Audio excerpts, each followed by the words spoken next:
under Section 107 of the Copyright Act of 1976. Allowances is made for fair use for purposes such as criticism, comment, news reporting, education, and research. Fair use is permitted by copyright statute that might otherwise be infringing. Smash that like button. Let's go.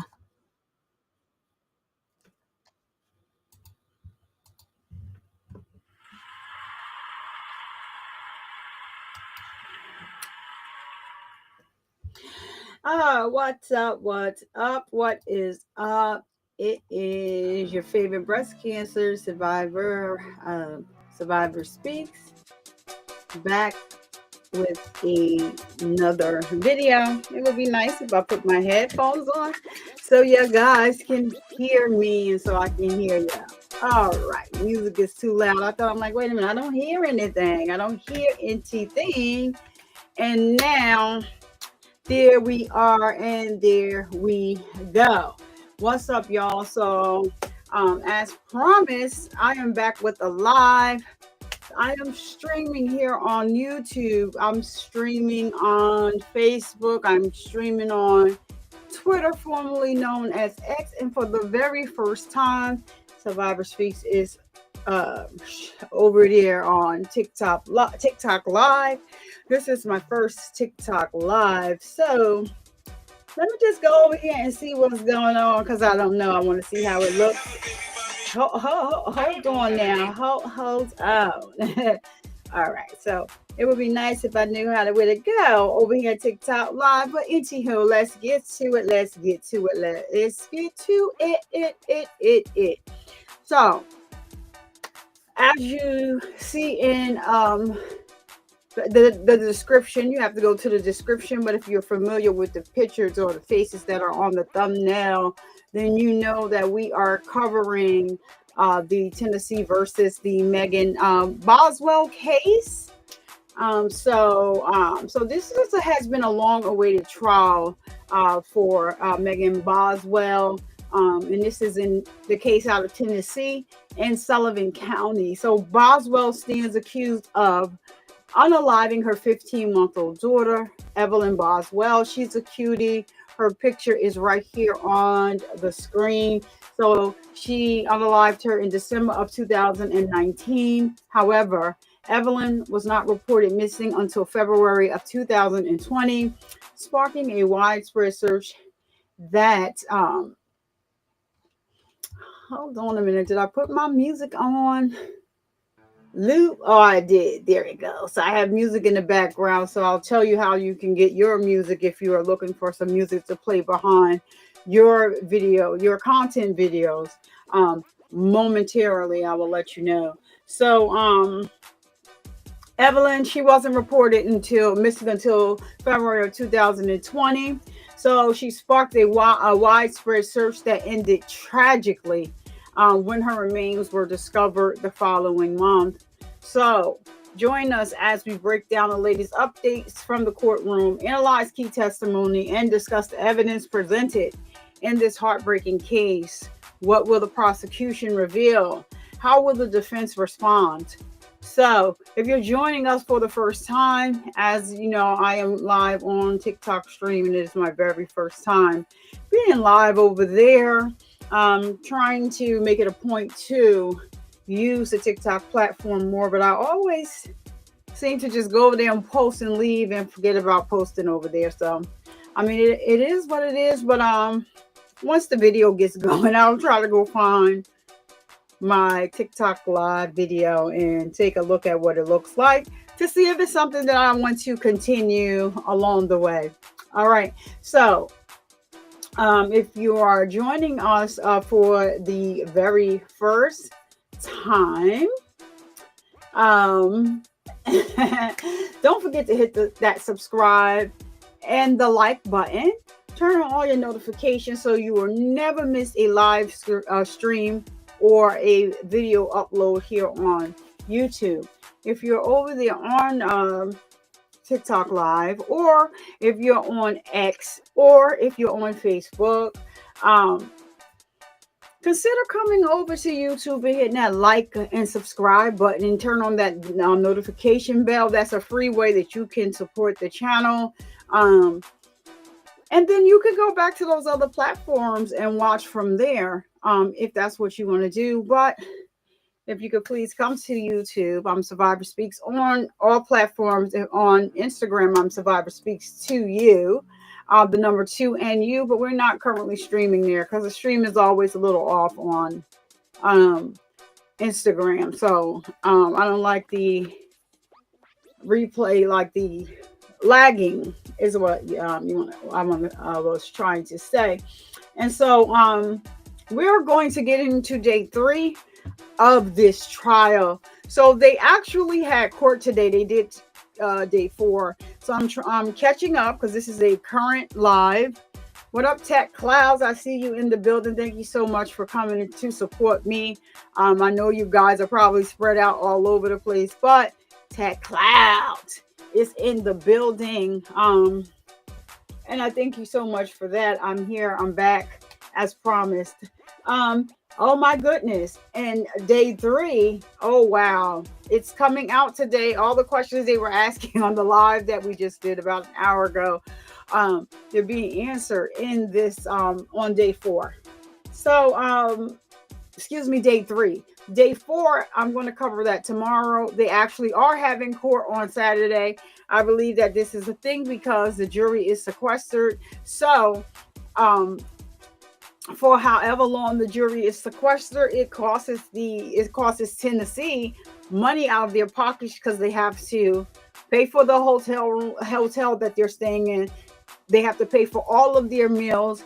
And sometimes they even, because they are not supposed to have communication with anyone outside, sometimes wherever they are, depending, they will look up something for them to do, like go to a movie to see something, because they all have to stay together. They can't talk about the case. Go to a movie. So that means they have to pay for extra security for them, so no one approaches them if you're in the courtroom watching this live and try to talk to them about this case.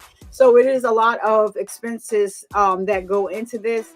And so that's why they are being sequestered. That's what the courts wanted. And so they have to pay for it. So that's probably why they are having court on Saturday. Makes a lot of sense. So if you're joining us for the first time, don't forget to hit, like I said, hit that subscribe button and turn on all your notifications. Make sure you hit that like button. It's a free way to support the show. So you never miss a live stream or a video upload. And sometimes consider coming over here and becoming a member over here on the Survivor Speaks channel. Join Survivor Nation. I am a true crime junkie. I am a breast cancer survivor going on 18 years this year. That's coming up really soon. So I'm looking to do something for that. I'm waiting. I'm trying to get an interview. I don't want to get too ahead of myself, but I spoke to the young lady today. It's very hard for her. Her situation is very hard for her. So we're trying to see whether or not we're going to do the interview live, or we're going to videotape it, just me and her, and then I will do it as a premiere. But it's very hard for her because every time she talks, she gets attacked. So I'm so happy with the progress that she has in her case. Her perpetrator has finally been arrested. He had been essaying her since she was a child, and hate to say it, but he's her father. So just waiting for her to get back to me. It takes time, and I don't want to make her uncomfortable. I don't want to ask her any questions that she's going to be embarrassed to ask, even though I've saw some previous interviews when she first came out to tell her story. She's pretty open, but the world is pretty cruel. And I do understand that. So I don't want to hit her with any questions. So as soon as she tells me that a thing is a thing,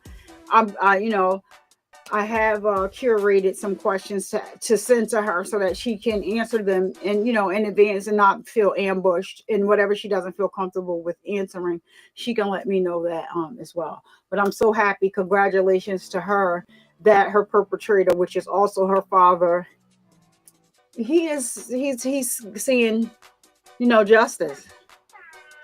She's getting her justice from all the lying and stuff that he did on her. So, um, shout out to her. I don't even want to say her name right now.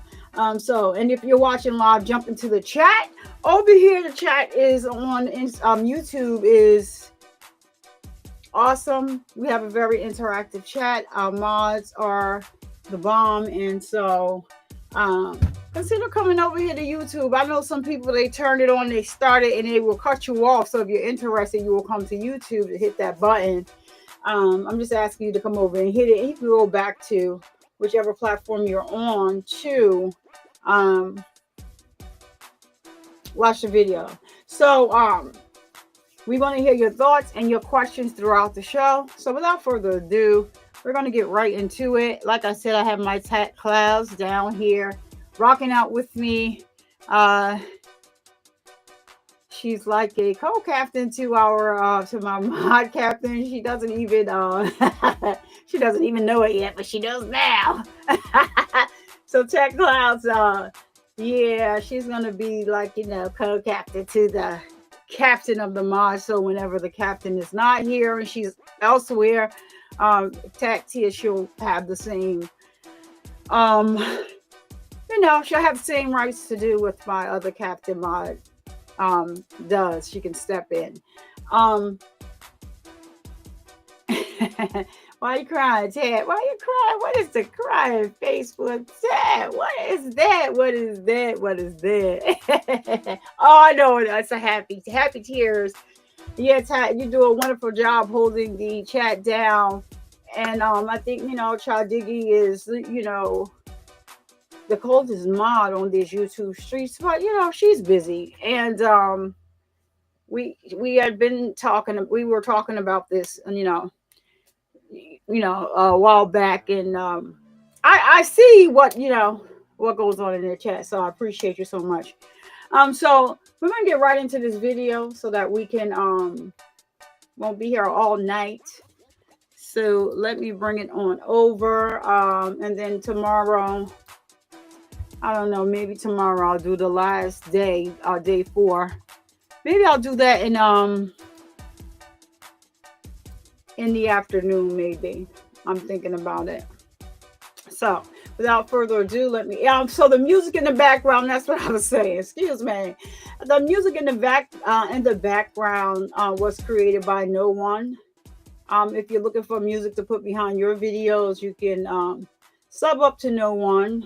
Reach out to him. You guys have to work out those details on your own. No One is a moderator over here. He is not here right now, but let me get his link. Tat, do you have No One's link? I think I have it. Yep, I got it right here. So yeah, you can sub up to No One and work out those details with him.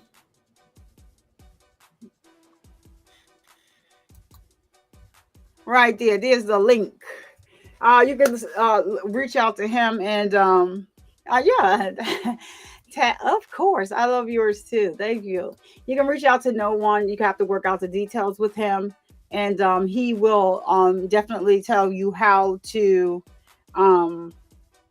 Thank you for that, Tat. Also, so yeah, I'm going to put the trigger warning up on the screen because this case definitely is.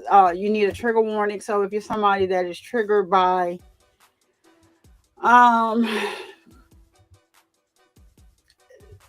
what this case is about, a mother unaliving her 15-month-old baby, and the way she disposed of her is horrible. Some people can't take that, so I would rather, instead of having to click in a view, I would rather you take care of your mental health and just log off, because if you can't handle it, you just can't handle it. But I wanted to make sure that I put that out there. Mental health means way more than me than a click in it to me than a click in a view. All right, let's get right into it. Here, look at all the boxes. Look at all the evidence that they have. This girl is a whole piece of, you know what? I said it, Jazzy, what's going on? I said I was coming back, and I'm back, girl. What's going on, Jazzy Jazz? Thank you so much for showing up. I know y'all all over the place. I see there's other people that are live. So I'm glad you came here to like kind of help Tat, if just in case. I'm live on, y'all. I'm live on the TikTok. I never been over there before. I don't even know how to find the live over there. I know I'm live over there. I know that's hard for you. Certainly wasn't purposeful. I want you to know I'm gonna go over there and see if I can find it when we heard a lot of testimony yesterday that you were. Let me turn no, I have to turn it over off, because why is it so loud? And that you had known her for some time, even through high school years, before Evelyn was born. Okay, so the girl is back on the stand. This is day 3. I imagine that you got to know Megan quite well. Why is the sound so low? I'm confused. Spent a lot of time. Oh, there it is. Both Evelyn. The first year of Evelyn's life. So, Jazzy or Tech, can you give me a 1 in the chat if that volume is? Oh yeah, it turned up. So first 12 months up till Evelyn's first birthday, did you ever see any signs of abuse or neglect? No one. The only thing that I ever really noticed was every now and again I would look back and she wouldn't be buckled up correctly, but we would just buckle her up. Understand. I guess what I'm saying is you never saw any injuries on Evelyn that gave you concern? No. You never saw anything on Evelyn. She appeared to be thriving well. You didn't have any concerns that she wasn't being fed or cared for? No. You didn't have any concerns that she was being physically abused? No. And I imagine, regardless of your relationship with Megan, had you suspected those, it's quite clear yesterday from your testimony you loved Evelyn, you wouldn't have stood for that regardless of your relationship with Megan, would you? No. Okay. And in this time that you were spending with Megan, did you ever hear Megan say or indicate that she didn't love Evelyn? No. Did you ever hear Megan say or indicate that she no longer wanted Evelyn and would maybe consider giving her up for adoption? No. Did you ever hear Megan say that Evelyn was an inconvenience on her life? No. You're familiar with Megan's background and her family situation. You're aware that Megan was in foster care, correct? Yes. And you're aware that Evelyn was born while Megan was in foster care. And would it be fair to say that the one consistent love in Megan's life was Evelyn? Yes. Above everything, the family? Yeah. We're going to object to her being able to get into the defendant's head on how she's feeling about people in her life. Okay. Well, were you aware that Megan had some fractured or broken relationships? Yes. Did it appear that Evelyn was the one constant thing that brought Megan joy? Yeah. Okay. Now, were you aware that, do you know who Tommy Boswell, you know who Tommy Boswell is? Yes. That's Megan's father? You familiar with his girlfriend? Yeah. Do you have personal knowledge that Tommy's girlfriend wanted to spank Evelyn? Objection.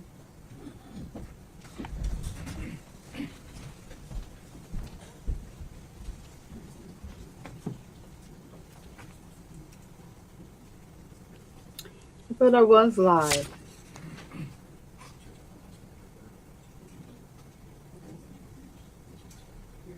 Do I got to hit it here?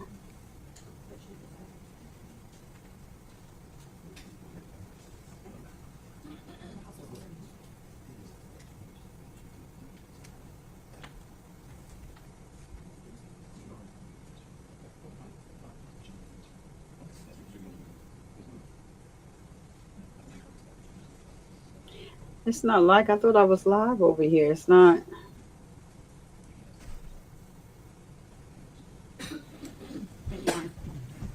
Sustained part.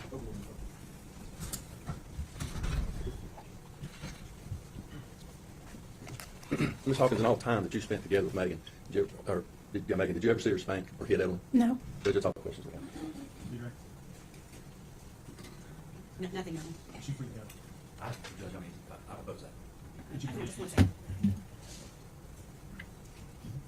You have one question. Bailey, did you know Hunter Wood? Yes. Okay. Did you know that the defendant, Megan Boswell, was in a relationship with Hunter Wood? Legitimately, bro?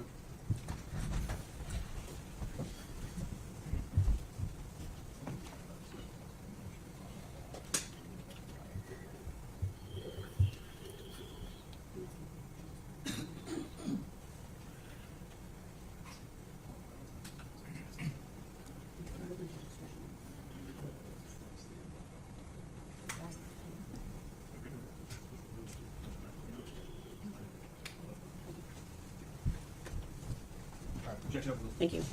And were you aware that they were in a relationship? Yes. Okay. Did you personally ever see Hunter around baby Evelyn? No. Okay. Thank you. Recross.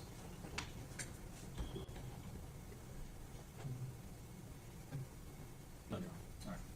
Did you release from your subpoena? Yes, Your Honor. Ms. Hawkins, thank you for your testimony. You're released from your subpoena. Thank you. I'm sorry, y'all. I thought I was live over there on the TikTok, and they talking about I gotta verify my age. I'm young. Say to call Crystal Crawford. What was the last name? Crawford. CRAWFO. Come on now, y'all already did this mess.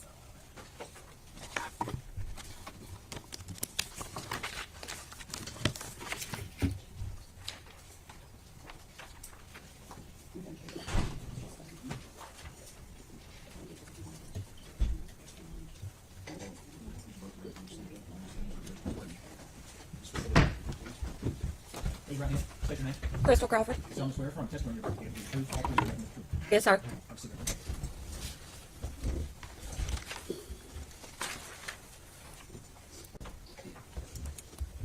Thank you.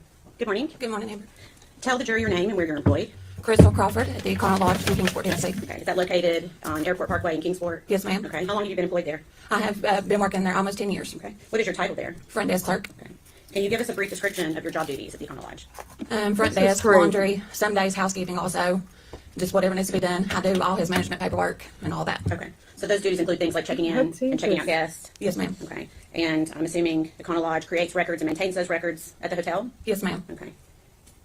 When you enter information to the hotel, is it into like a computer system that's maintained? Yes, ma'am. And are those records preserved for a certain amount of time? Yes, I believe up to 5 years. Okay. When you create these records, is it essentially the same procedure each time? Yes. Okay. I'm going to pass you Uh-oh. a document. Okay.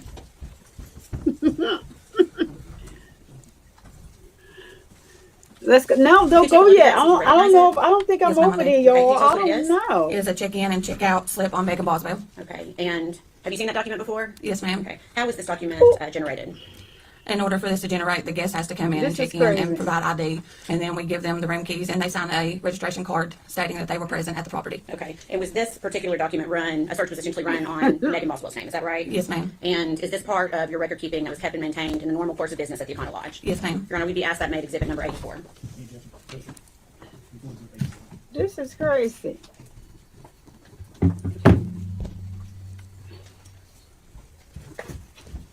I don't know if I'm live over there or not, y'all. They said I ain't. I am. I'm waiting for the screen to.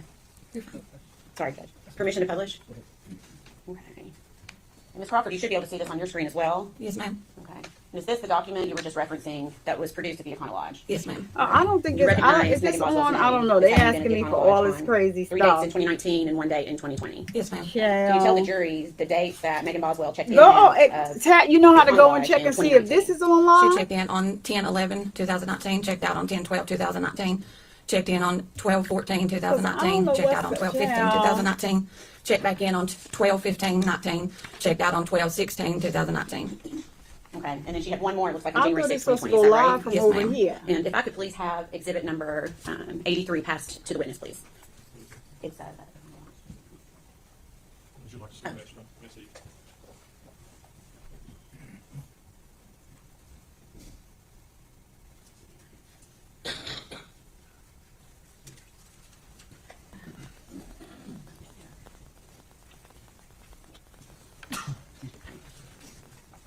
okay, Ms. Crawford, do you recognize what I've handed you? Yes, ma'am. Okay, can you tell us what that document is?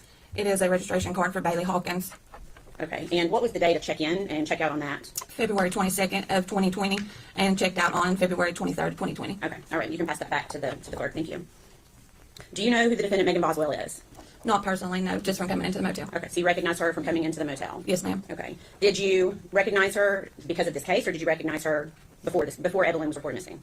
No, she came into the motel a few times before I ever even knew that her baby was missing. And of course, I didn't speak to her very much in the first couple of times she stayed. But after a couple of times, the guests get familiar to you. So I did spark up a conversation with her. I think it was around the third time of her staying there. Okay. she got And you candles. recall her staying at the Econo Lodge during those months that we just went through, December 14th and December 15th, which would have been, I guess, that third day, December 15th Yes, ma'am. of 2019. Child, And did this you is talk with all her new to at all me. during that time? Like I said, about the third time, Okay. I spoke up, a conversation with her probably for about 20 minutes or so, maybe a little longer than that. Okay. Were you aware that if she had a child?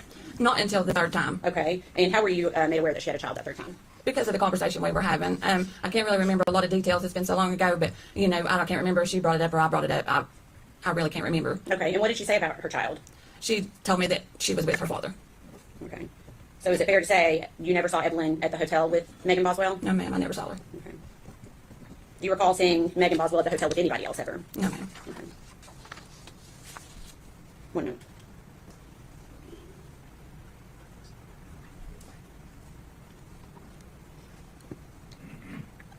During the times that you saw the defendant, the 2 times in December and the 2 times in January, did she ever appear to be crying? No, not that I can remember. Did she ever give appearance of being scared or worried? No, ma'am, not that I can remember. Did she ever express any concern to you about the safety of her daughter? No, ma'am, not that I can remember. All right. Please answer any questions the defense has for you, okay? Yes, ma'am. No questions, Ms. Witness. Ms. Crawford, thank you for your testimony today. You're released from this committee, ma'am. Thank you. That's Miss Crawford, y'all. I don't know where to find it at. This is horrible. State we call Caitlin Jones.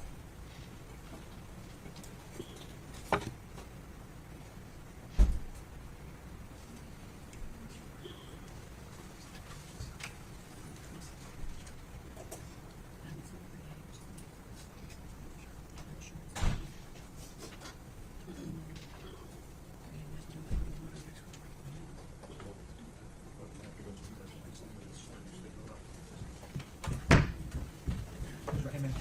State your name. Caitlin Carter. Solemnly swear from testimony back here the truth, whole truth, and nothing. Yes, sir. Speak up close to the mic. Good morning. Good morning. I just realized I called you Caitlin Jones. You were now Caitlin Carter. Is that right? Yes, ma'am. Okay, I apologize. Okay, so you told the jury your name. Where do you live? Kingsport. Okay. Do you know the defendant, Megan Boswell? Yes, ma'am. And how do you know her? We were friends in college. Okay. And if you can, I'm going to ask you to maybe pull that microphone just a little bit closer. There you go. Thank you.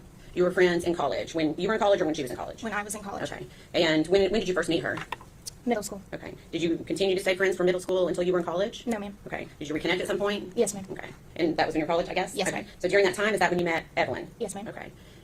So that means you met Evelyn in person? Yes. Okay. How many times do you think you have been around Evelyn? 4 or 5 times. Okay. And are those times that when you were hanging out with Megan Boswell Yes, as ma'am. well? Okay. When you hung out with Megan, was Evelyn usually with her? Yes, ma'am. Okay. Do you ever recall seeing Megan when Evelyn was not with her? Yes, ma'am. Okay. And when was that? The end of our friendship. Okay. Which was when? The 1st of December. Okay. So then you're saying you saw Megan without Evelyn the 1st of December? Yes, ma'am. Okay. Prior to that, well, let me rephrase. Before, when you say the 1st of December, do you mean the first day of December or do you mean the first part of December? The first part. Okay. I just wanted to make sure we were clear on that one. Okay. So prior to the first part of December, do you recall ever seeing the defendant without Evelyn? No, ma'am. Okay. Do you recall going to Chili's with Megan Boswell at one point? Yes, ma'am. Do you remember when that was? The end of my college semester. Okay. And do you know when that would have been? Around the 1st of December. Okay. Who was there when you went to Chili's that day? Me, Megan, and Evelyn. Okay. Anyone else? No, ma'am. Okay. Did you sit at a table or a booth? Booth. Okay. And did you sit beside anyone? No, ma'am. So Megan and Evelyn were on one side of the table and you were on the other? Yes, ma'am. What was your impression of Evelyn that day? She was dirty, and I could smell her across the table. Okay. Was she, have you been around babies before? Yes, ma'am. Okay. Was she beyond what a normal dirty baby would be? Yes, ma'am. Okay.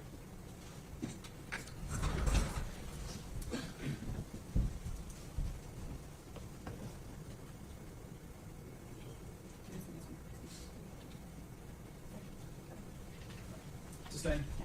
You said you've been around other babies, is that correct? Yes, ma'am. Based on your personal experience with other babies, did you consider Evelyn dirtier than what your experience was with other children? Based on my personal opinion, yes, ma'am. Okay. And can you tell us how? Can you describe it for us? Her face and hands were dirty, and her clothes were dirty. Okay. Do you recall when Megan started working at the Chicken Shack? Yes, ma'am. Okay. And do you recall if she was dating anyone when she started working at the Chicken Shack? Not when she started. Okay. When did she start dating someone? Shortly after? About a week or two after. Okay. And who was that? Hunter Wood. Okay. So around this time, did you notice anything different about the defendant, Megan Boswell? Yes, ma'am. Can you tell me what you noticed? She was spending a lot more time with the gentleman and not Evelyn. Okay. After this time, when she's dating Hunter Wood, did you see Evelyn with Megan Boswell at any time? No, ma'am. Okay. Did you see Hunter with Evelyn at any time? No, ma'am. Okay. Did you have concerns at this point? Yes, ma'am. Okay. Did you talk with other people about it? I don't believe so. Okay. What were your concerns? It was strange that Megan Boswell was not with Evelyn because she was always with Evelyn up until this point. Okay. Did you notice Megan doing things without Evelyn? Yes, ma'am. What types of things? Usually things that you would take your children, such as vacations, going to the aquarium.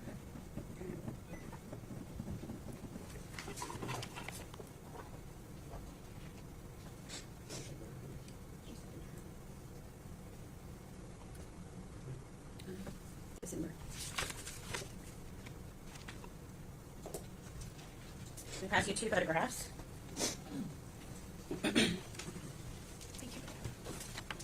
Take a look at those and see if you recognize them. Yes, ma'am, I do. Okay, can you tell me what it is? Megan sent me those when her and Hunter and a few other people went to the aquarium. Okay, and so you got those personally sent to you from Megan? Yes, ma'am. Okay, and what is the photograph of? Megan and Hunter Wood at the aquarium. Okay, Ron, we'd ask that to be made exhibit number 85. No. Well, where am I streaming that one? TikTok. They're essentially the same photo. The photo was in, I would know that you would.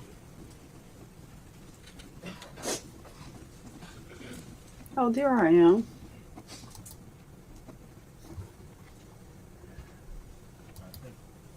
They're going to be introduced separately. I mean, they should be introduced separately. They shouldn't be introduced together. Okay, you want to do 85 and 86, Your Honor?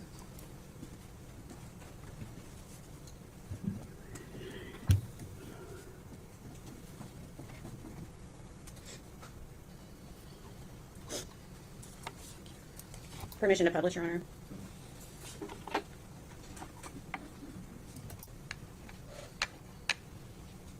Caitlin, is this one of the pictures you received from Megan Boswell? Was it via text? Yes, ma'am. Okay. And did she indicate that Evelyn was with her that day? No, ma'am. Did she send you any pictures of her with Evelyn that day? No, ma'am. Did she seem to be upset at all that day when No, she sent ma'am. you these pictures? Okay.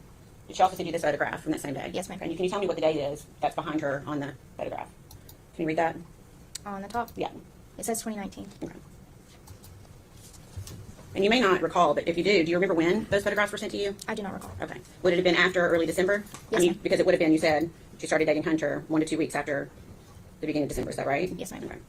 So is it fair to say it was at least 1 to 2 weeks after mid-December? Yes. Is that fair? Yes. Okay. So for mid-December is, well, let me say this. Prior to Thanksgiving of 2019, did Megan talk a lot about Evelyn? Yes, ma'am. Okay. Did you see her post a lot about Evelyn? Yes, ma'am. Okay. What about mid-December? Is she still doing that? No, ma'am. Okay. At some point, did you ask her where Evelyn was? Yes. What did she say? She said that she was with her father. Okay. When you say her father, do you know who do you think she was talking about, or who was she talking about? She was speaking of Ethan. Okay. Did she say why Evelyn was with Ethan? Yes, ma'am. What did she say? She said that Ethan came home and got emergency custody. Okay. Did she ever show you any paperwork? No, ma'am. Okay. Did she ever say why? Ethan seen photos of Evelyn with a bruise on her head, and he used that. Okay. And the defendant told you that? Yes, ma'am.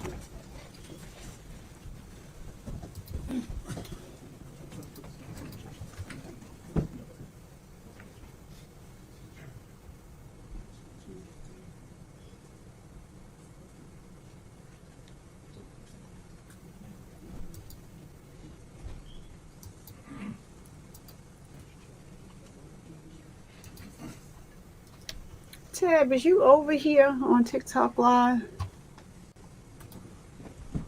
Thank you. Okay. We're going to go back to that. Did Megan say why Ethan had taken emergency custody of Evelyn? Yes, ma'am. And what did she say? She said that Ethan had saw photos of Evelyn with a bruise on her forehead. Okay. You said she never showed you paperwork of custody? No, ma'am. Okay.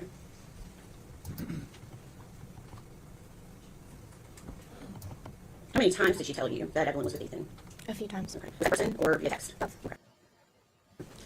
So do you remember seeing Megan around Christmas? Yes, ma'am. Okay. Where did you see her? We met talked about Evelyn. Yes. What did she say? She still said that you have her. Okay. And do you remember making a call while you were talking to her? Yes, ma'am. You had to call her. Yes, ma'am. Okay. Who called Her father. her? Okay. And Frank could be able to say what he said to her.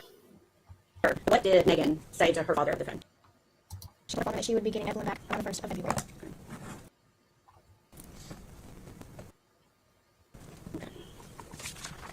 During this entire time, did Megan ever see him upset? No.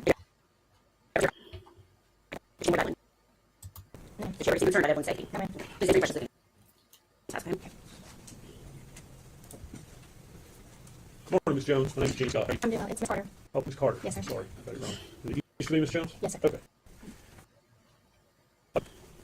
So how often were you around Megan, let's say in 2019? Were you all such close friends during that time period? Yes, sir. How often would you see her? About twice a month. Twice a month. And you described a meal, I think it was at Applebee's? Chili's. Chili's. When was that meal? Around the 1st of December. You say around the 1st of December. Can you be more specific? And let me ask you this way. You equated it to your college semester or your earlier testimony. Had you finished? Had you taken your exams? Were you waiting to take exams? What part of the end of the college semester were you at? I don't She know actually took me what out to eat for I'm celebration of doing. finishing my exams. Okay. So the exams were in December. Yes, sir. That's typical, I think, of a college schedule, isn't it? Yes, sir. So this would have been sometime, say, after the 5th or 6th, maybe? I would say so. Okay. Do you know what day of the week it was? I do not. Would have been a weekday. Yes.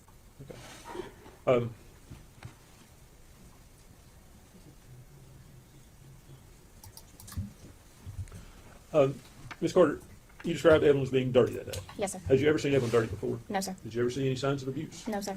Did Megan seem like a loving mother to you? Yes, sir. Did she seem devoted to Evelyn? Yes, sir. Did you ever see her neglect her in any way? No, sir.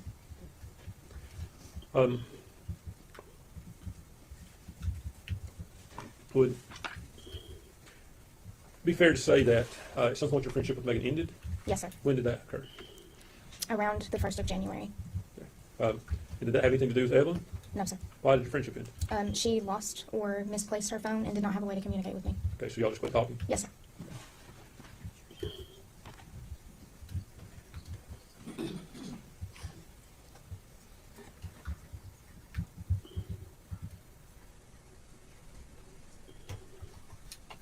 Ms. Carter, so we know, your exams, were they were after Thanksgiving? Yes, sir. Okay.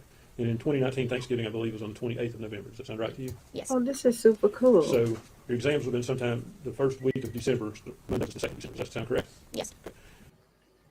How many days would your exams been? That whole last week of college. Okay. So the last day of that week is the 6th of December. Is that on That's Friday? the Friday. Okay. Okay, would that have been the day your exams ended? Yes. Is that the day you ate? I cannot recall. Was it the last day of exams or just after the last day of exams? It was the last day of exams. Okay, so the last day of exams was sitting on the 6th. I guess I'm going to ask if he wants to, we need to probably check that schedule so she doesn't get confused on the dates she's talking about. Judge, can we approach?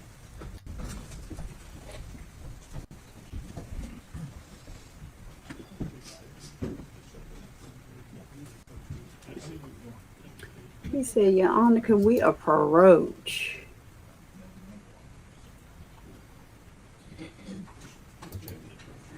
All right, so on the TikTok, I'm gonna turn that off because they said they see it, but I don't see that I can see it. So I'm gonna have to wait to set that up another day.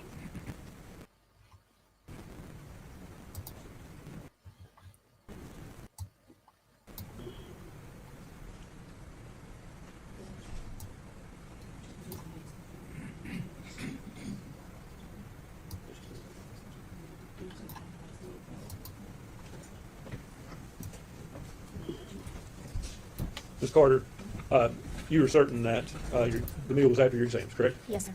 And you're also certain that the exams were after Thanksgiving? Yes, sir. No doubt in your mind? No, sir. You have no memory issue with that? No, sir. You just can't remember what day in December it would have been? Yes. Okay. You would agree with me that your exams were definitely in December? Yes, sir. And do you know for sure they ended on Friday? Yes. Okay.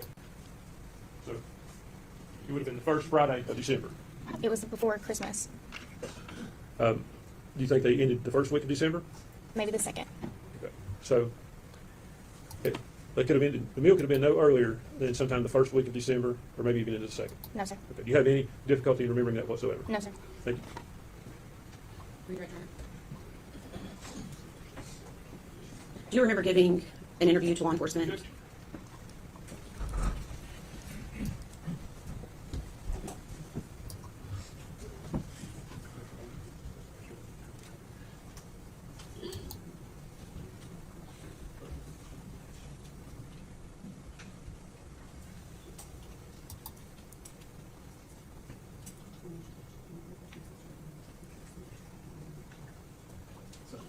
All right.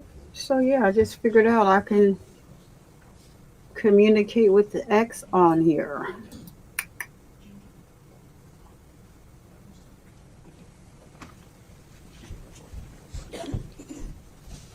We have just a second, Your Honor.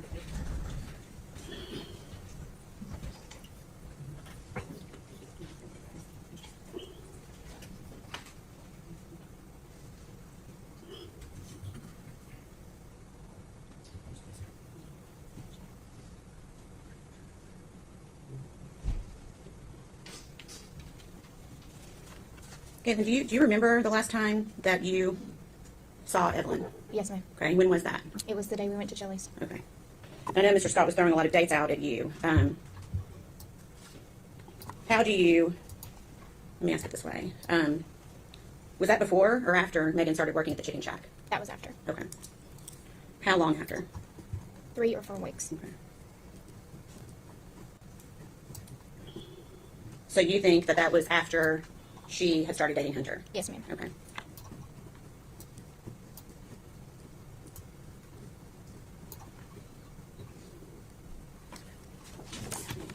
That's all the questions I have. Can she be released from suspended? Yes, sir. Yes. Right. Ms. Carter, thank you for your testimony today. You're released from your suspended. Thanks, sir.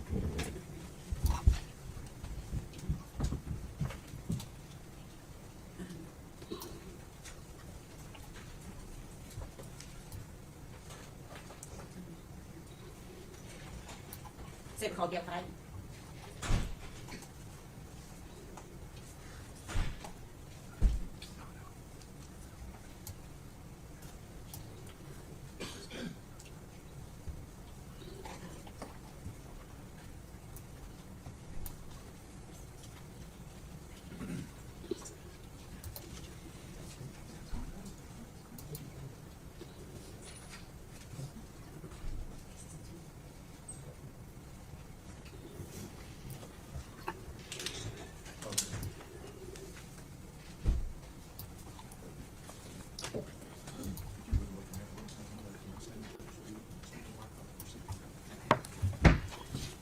What is State your name.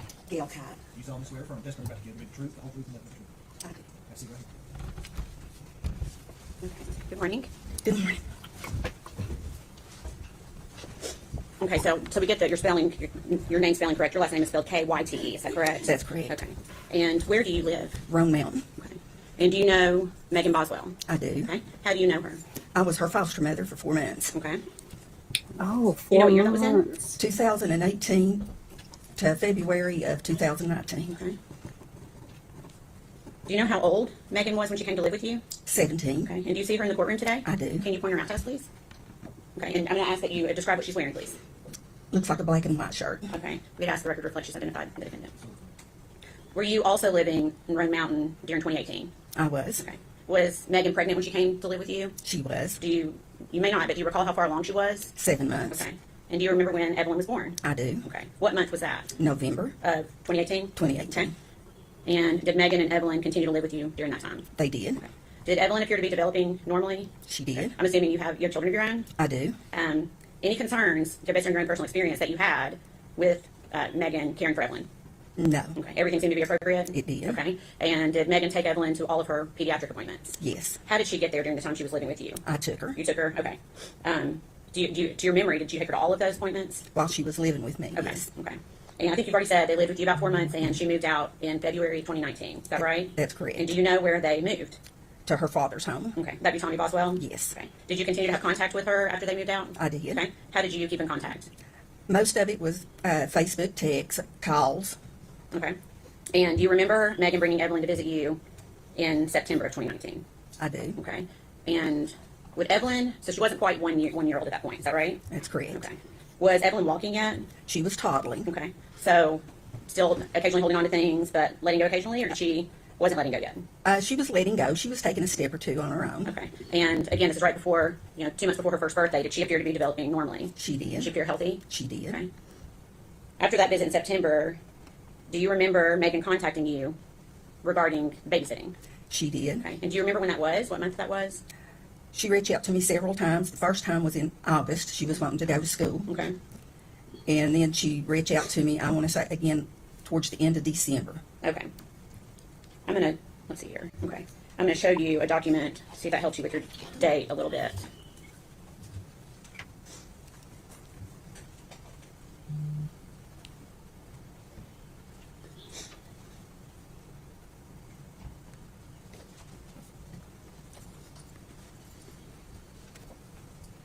Okay.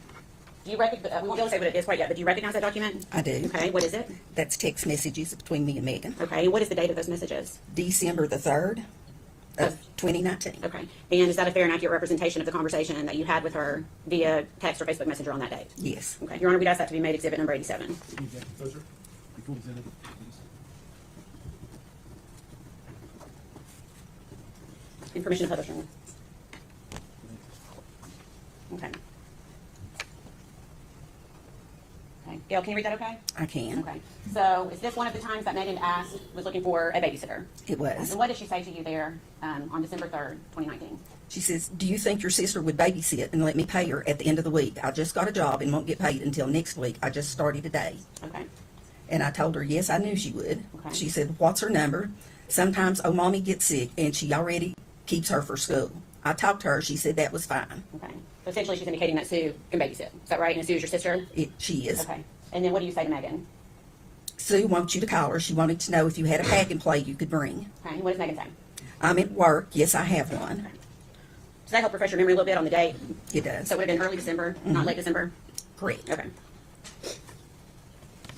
Now, is there a reason you were not able to babysit? I had broken some ribs. I had 2 broke ribs. Okay. And so you essentially gave her the name your sister Sue Whitson. Correct. Where does Sue live? Or where did Sue live at the time? In Elizabethton. Okay. Does she still live in Elizabethton? She does. Okay. And to your knowledge, did Sue in fact babysit Evelyn a few times? She did. Around the same time, do you remember talking to Megan about, excuse me, a new boyfriend that she had? I do. Do you remember what that boyfriend's name was? Hunter Wood. Okay. And did Megan ever reach out to you about Hunter Wood? She did. Okay. And do you remember when that was? December the 22nd. Okay. How do you remember that date? It was a Sunday. There was a church play, and we were getting ready to go, and she wanted me to meet Hunter. And I told her that we were getting ready to leave for church, so she said that they would meet us at the church. Okay. What type of play was it at church? A Christmas play, Okay. children's Christmas Okay. play. And did Megan and Hunter actually come to church that day? They did. Did they have Evelyn with them? They did not. Did you ask Megan where Evelyn was? I did. And what did she say? She told me that Ethan had her, that they were sharing custody. Okay. Did she appear sad when she told you that? She seemed fine. Okay. Did she act like anything was wrong that day? No. Okay.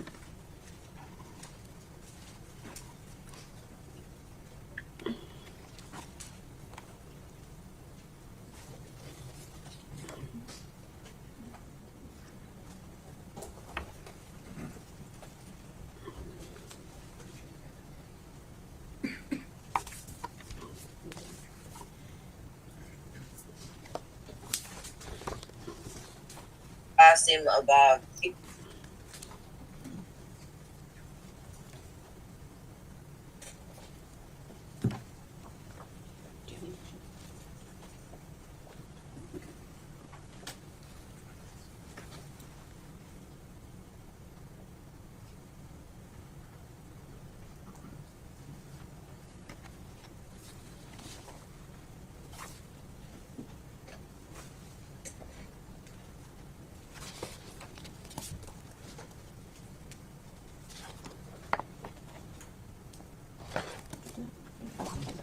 I'm sorry. I thought they were discussing it.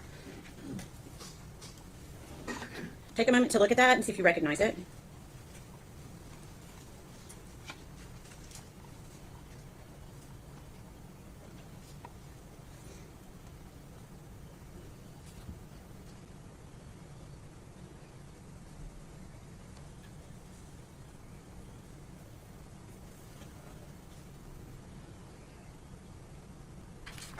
Do you recognize that? Okay. Can you tell me what it is? It's text messages between me and Megan. Okay. What date were those messages sent? January the 13th. Of 2020? Yes, ma'am. Okay. Is that a fair and accurate representation of your conversation with Megan on that date? It is. And we'd ask that be made exhibit number 88. Jackie, those are- what was it on there? Permission to publish? Okay. So it looks like you start this conversation by asking how she and Evelyn are doing. And what does Megan say in response? Good. Ethan has half custody now. Okay. And then you respond, I almost bought Evelyn a beautiful dress at Cracker Barrel, wasn't sure what size. And what does Megan say in response? She wears 18 months now. Isn't that crazy? Hunter and I can come when we get off work. Ethan has Evelyn until Friday, though. Okay. And continuing the conversation. I told her wait until Thursday. We're having a DCS home inspection tomorrow, and I'm cleaning and getting ready. It makes me nervous. Okay. LOL. Okay. And what does Megan say in response? Don't be nervous. You and Rick are hands down the best foster parents anyone could ask for. In a lot of ways, you are my family more than my actual family. Okay. And what did you say? Thank you. We love you and that baby. Is Ethan out of the Army? And then what does Megan say? We love you, and yes, he is. Okay.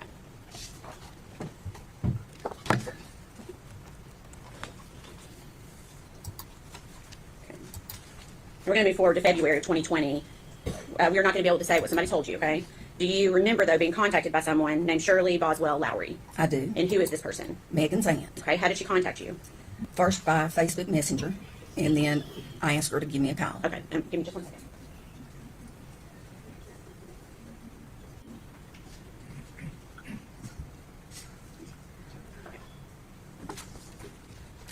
Had you ever been contacted by her before? No. Okay. Okay. So, again, we're not going to be able to talk about what she told you, but what did you tell her about what Megan had told you? I told her that I didn't know where Evelyn was. I also told her that the last time I'd spoken with Megan that she had told me Ethan had half custody of Evelyn. Okay. And did you have Evelyn? I did I know not. that may be a crazy question, but you did not? No. Okay.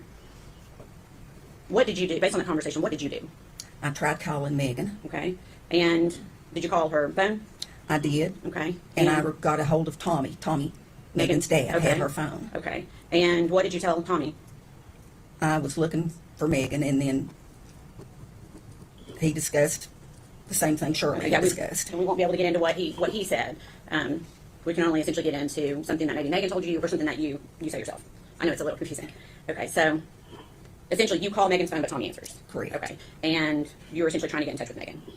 You didn't get in touch with her that way, so what did you do next? I texted her by Facebook. Okay.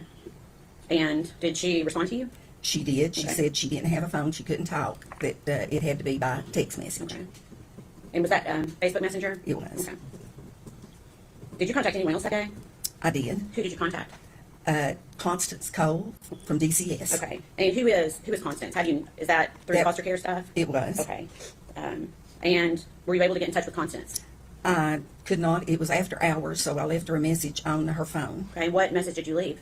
I told her that Evelyn was missing. Okay.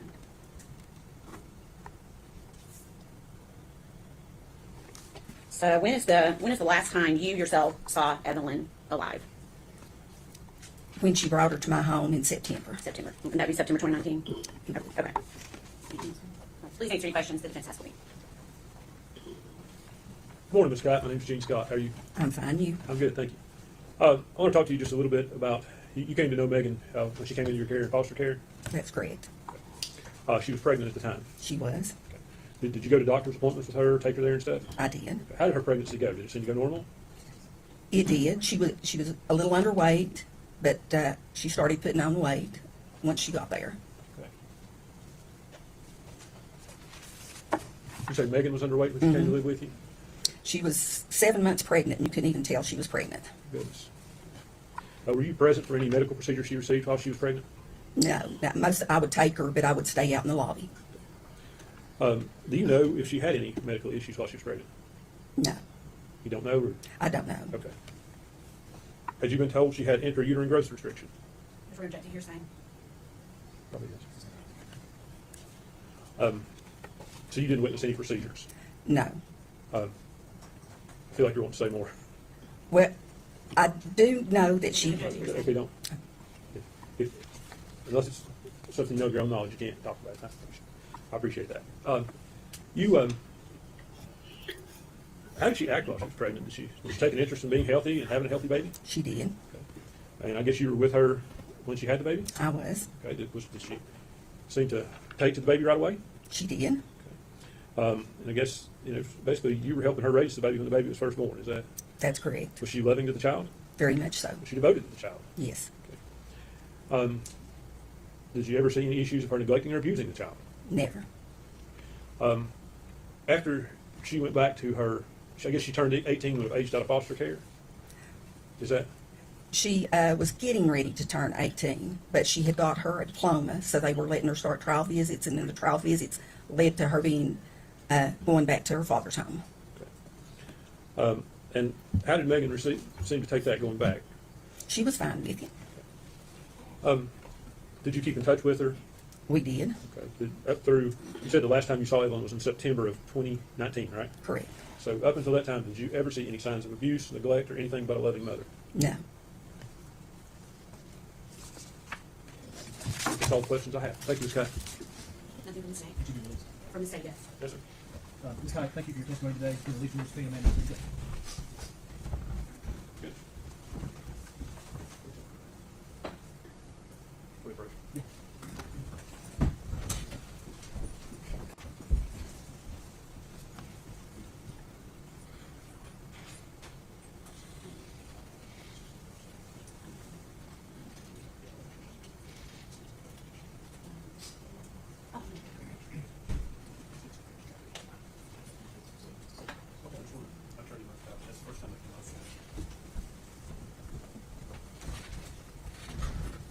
Okay, right next. So we'll call, excuse me, Sue Whitson.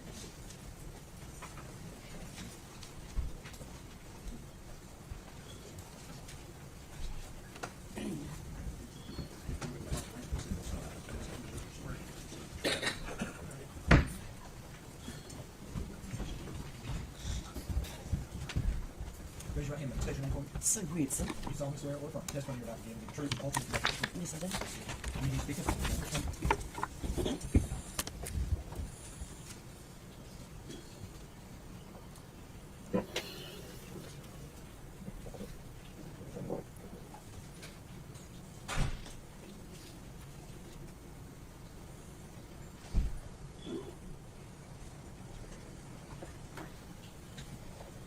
Good morning.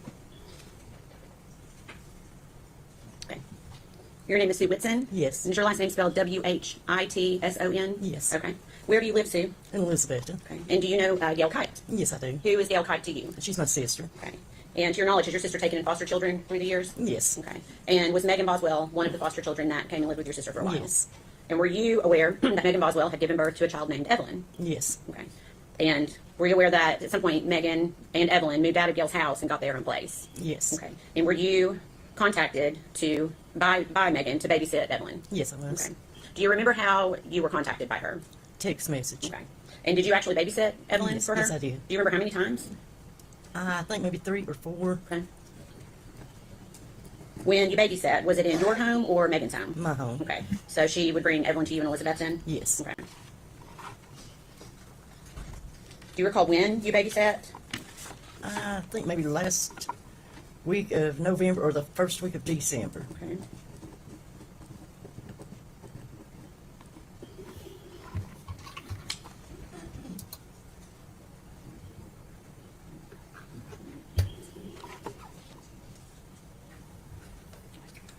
I'll pass your document. See if you can identify it.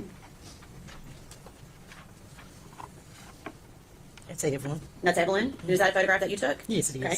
When did you take that photograph? I'm saying maybe about the second day I kept her. Okay. All right. Is that a fair and accurate representation of what the photograph looked on the day you took it? Yes. Okay. We request that be made exhibit number 89. No objection. Full exhibit 89.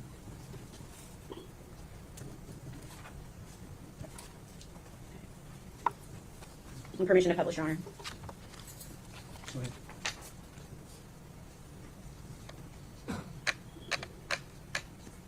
Well, I made it worse. I'm sorry? Yeah. Doesn't want to do that for me. Okay. Is this the photograph we were just talking about? Yes. Okay, so that photograph would have been taken You said you babysat her last of November to early December. Yes. So this would have been taken around that time. Is that Yes. right? Okay. And does Evelyn, do you appear healthy here? Pardon? Was she healthy? Oh, yes. Okay. And was she walking? Yes. Okay.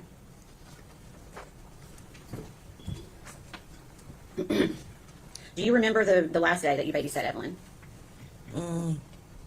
Pretty much. Okay. Do you remember what time Megan picked Evelyn up that day? It was late that night, say maybe 10:30. Okay. And you may not recall, but do you recall the date? I'm not sure. Okay. Did Megan indicate that she needed you to babysit again after that day? No, she said that she wouldn't leave me no more. Okay.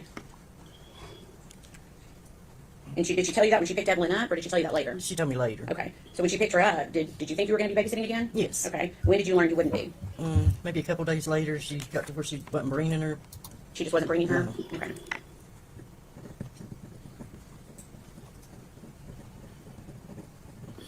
Okay.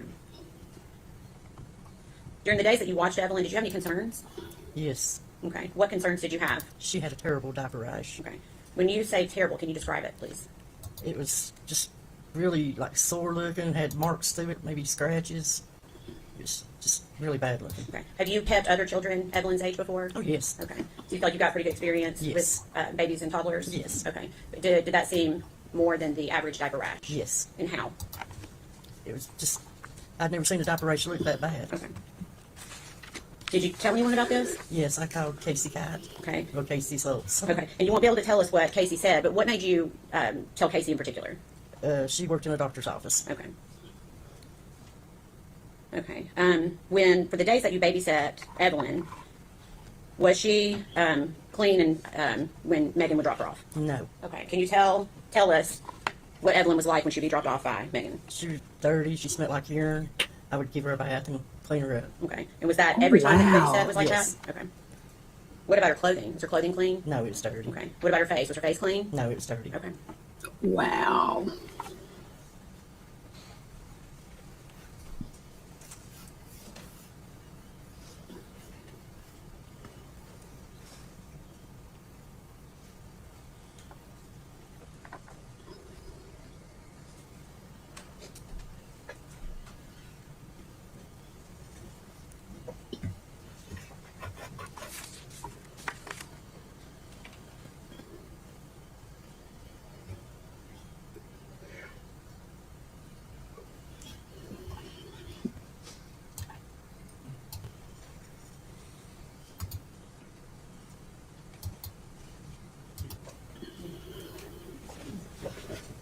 Pass the document to you. Take a moment to look at it, see if you recognize it.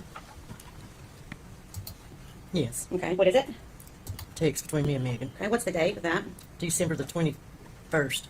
2019? Yes. Okay. Is that a fair and accurate representation of the conversation between you and Megan on that date? Yes. We'd ask that be made exhibit number 90.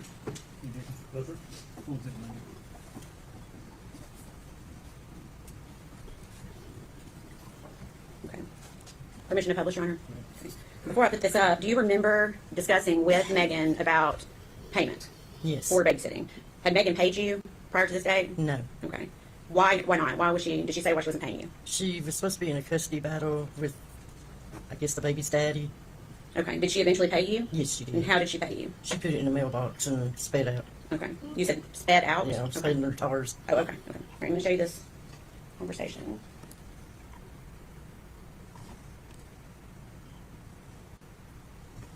Yes.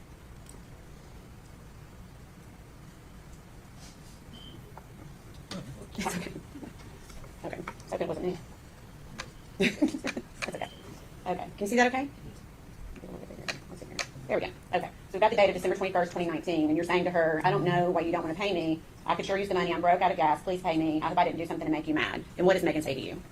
She said, I'm sorry. My baby's daddy is taking me to court. I guess that's supposed to be a lot of problems lately. I'm on my way. I'll put it in your mailbox. And what did she say after that? Sorry, I've been crying, or I would have stopped and talked. I'm sorry. It took me so long. It just been a process, and he has temporary custody of her. I've not gotten to see her in days. Okay. Thank you.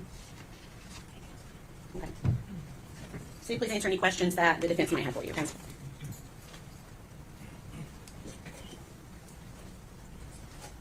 Good morning. My name's Gene Scott. How are you? How well did you know Megan?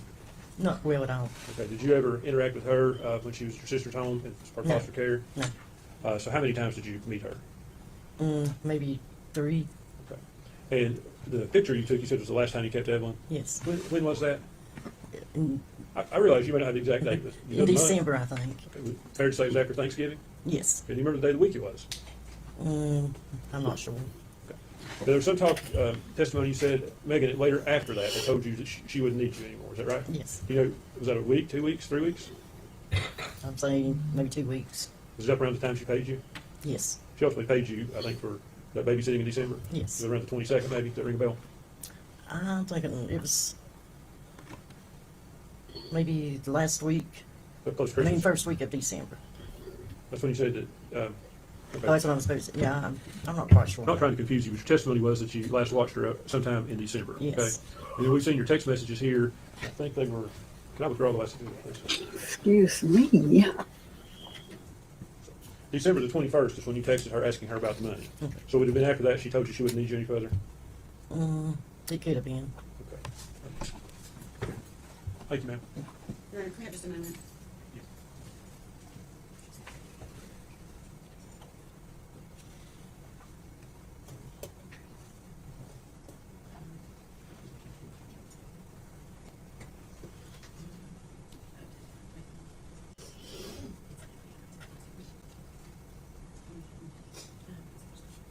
We don't have any other questions, Your Honor. May she be released. Yes, sir.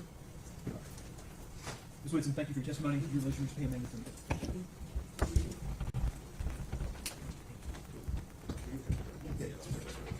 We'll take about 15 minutes. One fan, please.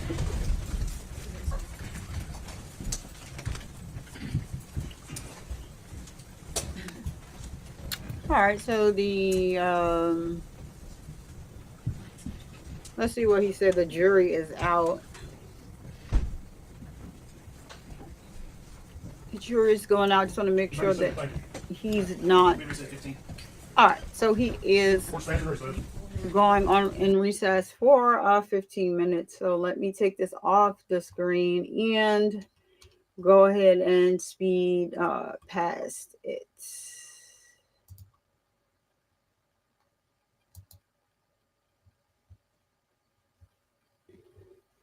All right, give me 1 second.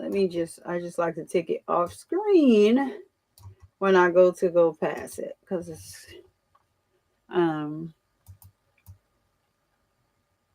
so he said 15 minutes. Let's see. I'm probably not going to do this whole video today, but I'm going to get through as much as I can, and we're going to finish up tomorrow because on Monday I will be live streaming the video, and so the proceedings, excuse me. And so yeah, so I'm going to get through it tomorrow, and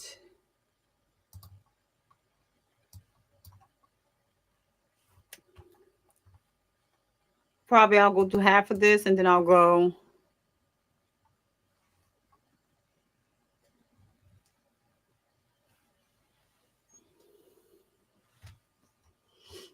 over the rest of it tomorrow. So the judge is not talking as of yet, so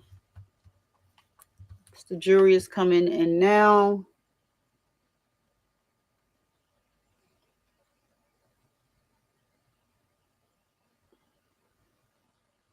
Shout out to the people on Twitter that are watching. I appreciate you guys more than you know. And we're back. We got action. We got action. You may be seated. Thank you. Right, next one. The table called Erica Stacy.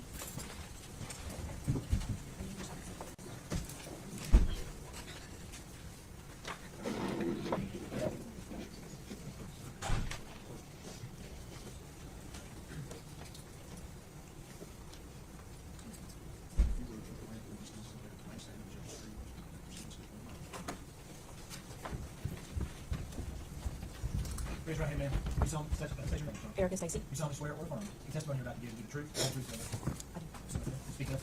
Okay.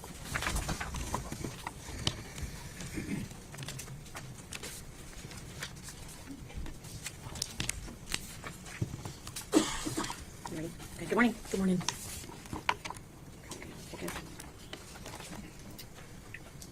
Okay. And your name is spelled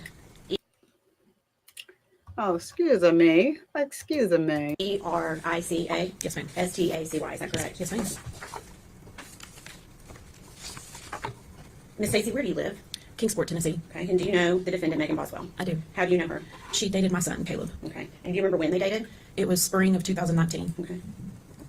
Do you know how long they dated? 2 or 3 months. Okay. And during that time, did you get a chance to meet Evelyn? I did. Okay. Can you recall how many times you met Evelyn, like in person, face to face? It was a handful of times, probably no more than 10. Okay. Did you have a relationship with Evelyn? I feel like I did. Okay. What was your relationship like? I mean, I would see her when she would come to the house, and her and Caleb were hanging out. Okay. So, what city did you say you lived in? Kingsport. Okay, so she would come to your house in Kingsport? Yes. Okay. During those 10 times-ish that you said you thought that you had seen Evelyn in person, was Megan always with her? Yes. Okay. Was there any time that you saw Megan where you did not see Evelyn? There Yeah, was- but let me ask it this way. Before Thanksgiving of 2019? No. Okay. No, they were pretty much connected at the hip. Okay. So every time you saw Megan, you saw Evelyn? Yes. Okay. To your knowledge, personally, did Megan ever allow anyone to babysit Evelyn? Just family. Okay. Did you ever babysit Evelyn? No. Okay. Did you ever offer to babysit? Yes. Okay. So you said did you say they were together just a few months? Yes. Okay. When they broke up, did you continue your relationship I with did. Megan? And why did you do that? I wanted to help her. Okay. Did that include Evelyn? Yeah. Okay. Wow.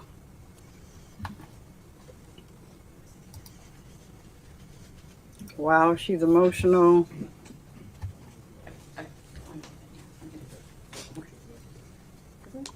Why? Okay. Okay, do you remember Megan bringing Evelyn to your house in September of 2019? Yes. And do you remember why they came by that day? I was putting decals on Maggie's car. Okay. And just so the jury understands, you occasionally make things on like a machine? Yes, on a Cricut. Okay. So you made like vinyl stickers? It was like a Chevy decal. We were covering her Chevy emblems. Okay. And was Evelyn with her that day? Yes, that was the deal, that I wouldn't charge her for the decals if she brought Evie with her. Okay. And so you just said Evie. Is that what you would That's call what we called Evelyn? her, yeah. Okay. And did you ever see Evelyn again after that date? Not that I remember. Okay. September. Do you remember seeing Megan again in November of 2019? Yes. And do you remember why you saw her then?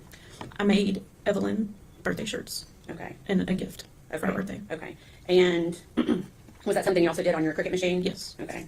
Were you aware of when Evelyn's birthday was? It was November 21st, I believe. Okay. So this would have been for her first birthday? Yeah. Okay. And did you meet up with Megan to get those things to her? I think she come by the house to pick them up. Okay. Did she have Evelyn with her that day? No. Okay. I'm going to go ahead and pass.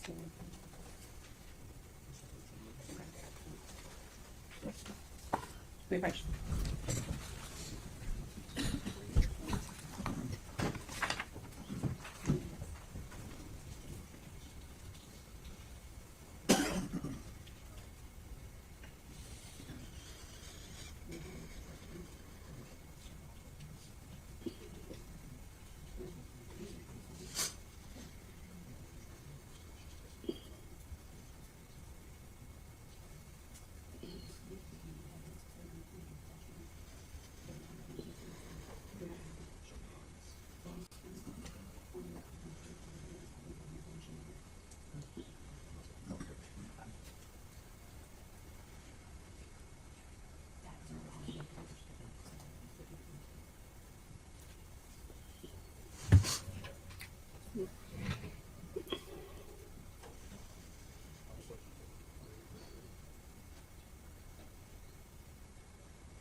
gloves up there, Miss Stacy? Yes. Okay, if you don't mind, grab a pair of gloves. Okay.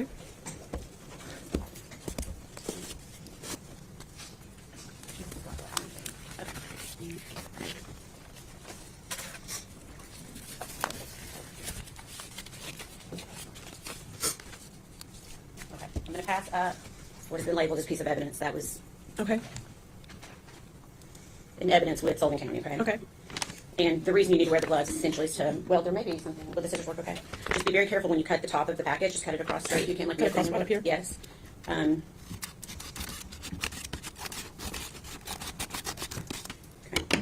And then, yes, if you can go ahead and just take out what's in the envelope, and don't show it to the jury yet, but see if you can identify that. Yeah. Okay. Can you tell me what it is? It's the shirt that I made for Evelyn for her birthday. Okay. Your Honor, I guess at this point, we would ask for it to be made Exhibit 91. One moment. For identification. For identification only. Okay. If you could place it back inside the envelope for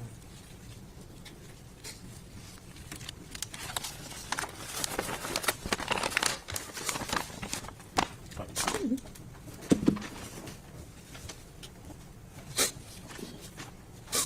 Erica, because of the rules, the way the rules are laid out, we can't yet show that. But I'm going to ask you, if you could, to please tell the jury what it looks like. It was a blue long sleeve shirt that had the yellow baby shark on it. That was her favorite one. Okay. And did you put anything personalized on it for? It just talked about it being her first year, her 1 year birthday. Okay. Okay. And you personalized that for? I did. You had put that I on did. to the. Okay. Yeah. Okay. All right. I'm going to pass you again. We're going to do the same thing. This is the last one. Okay.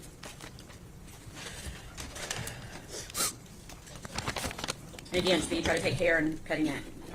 You can.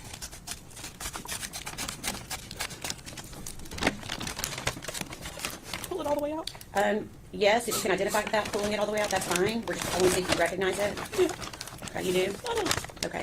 Can you tell us what it is? It's a baby shark blanket that I had put Evelyn's name on in pink glitter. Okay. And is that also what you had given to Megan birthday. for Evelyn to wear for her first birthday, or to have for her first birthday? Yeah. Okay. And what color did you say the color of the blanket was? Blue. It's got the baby shark characters on it. Okay. Your Honor, at this time, we'd ask that to be offered as Exhibit 92 for identification only.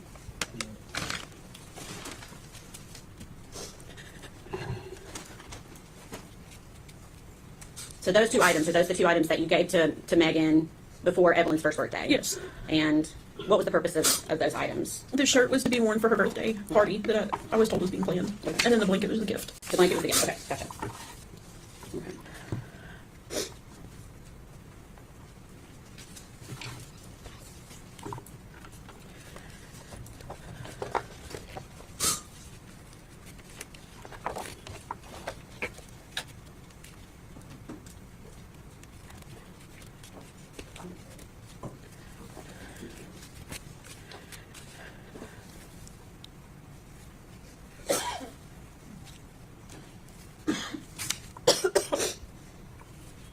During this time that you were around Megan, did she ever say anything about Evelyn that surprised you? She would always say that Evelyn was mean as crap. Okay. And is that the word she used, crap? No, she would say mean as shit. Okay. Did she say that more than once? Yes. Okay. And that would have been around the time that Evelyn was a year old? Yes. Okay. Why did that surprise you? I was raised, you just don't say that about a child. Was Evelyn a mean baby? Not that I ever saw. Okay. What type of baby was Evelyn? Very happy, very smiley. Okay. And you recall trying to reach out to Megan to continue to try to see Evelyn again? Yes. Okay. And would Megan respond to you? She did for a little bit, and then there was a time that she didn't respond. Okay.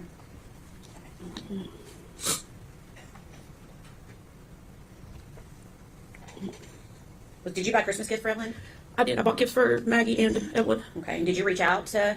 I did. Okay. And did she acknowledge when you reached out? She did. She was supposed to come by our house on the 24th. Okay. And did she come by? She did not. Okay. Did you see Megan again after Christmas? I saw her in January. Okay. So January of 2020? Yes. Okay. Where did you see her? Her and Hunter came to my church twice. Okay. And who was Hunter? Hunter was her boyfriend at the time. Okay. So she came to your church twice. Were both of those times in January? Yes. Okay. Did she have Evelyn with her either of those times? No. Did you find it strange that Evelyn was not with her? Yes. Why? Because anytime I saw Maggie, for the most part, Evie was on her hip. Okay. Did you ask Megan where Evelyn was each time you saw her in January? Yes. And what did she tell you? She told me she was with her father, Okay. And did you know what his name was? Ethan. Okay. Do you remember when you saw them at church asking Megan what Evelyn thought about Hunter, Megan's new boyfriend? Yes. What did she say? That they had not been around each other. Okay. Did you ask that question both times that you saw her? Yes. And what did she say? That they hadn't been around each other. Okay. When you saw Megan at church those 2 times, did she ever seem to be upset about Evelyn not being around? No. Can you describe her demeanor? She seemed happy. Did she ever verbally express worry for Evelyn or her safety? No. Okay. Did she give you any indication that anything was even wrong with Evelyn? No. Okay. At some point, did you learn that Evelyn had been reported as a missing child? Well, yes. They detectives just showed up at our house. Okay. Wanting to know where I was. And I was on my way to Knoxville taking my daughter to an appointment. And is that how you learned that Yes. Evelyn was missing? Okay. Mhm. So not from Megan? No. Okay. So during the time that Evelyn's missing, did you see Megan Boswell again? I did. Okay. And do you remember where you saw her? I picked her up at the Walmart in Bristol. Okay. Do you remember what month that was? I do not. Okay. I want to say February maybe. Okay. And why were you picking her up at Walmart in Bristol? She said she didn't have anywhere to go. Okay. And I thought maybe she would talk to me if it was just me and her. Okay. Because you felt like you had that kind of relationship? I did. Okay. What was your purpose in talking to her that night? To see if she could tell me where Evie was, who had her. Okay. And are you doing this while you're driving Yes. with her? Okay. I'm assuming you asked her those questions I did. when you got in the car. What was her response to you about where Evelyn was? She didn't know. Okay.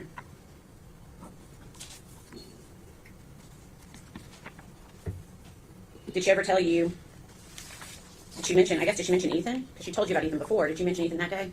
It was that Ethan had her. Ethan had quit answering her calls, her texts, wouldn't answer the door. Okay. What was her demeanor in the car that night? Emotionless. Okay. Can you tell me what you mean by that? There was nothing. Like most answers were, I don't know, and there were no tears. There was no frantic, what I think I would have been had my child been missing. There was none of that.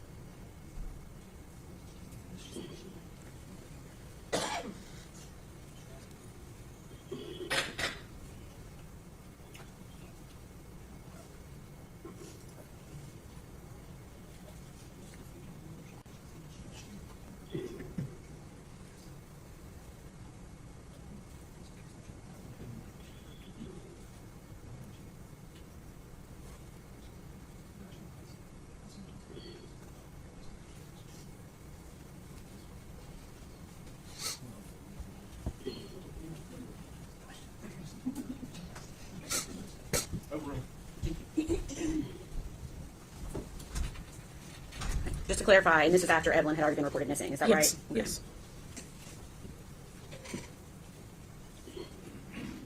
During the time that you knew Megan, do you feel like you got to know her fairly well?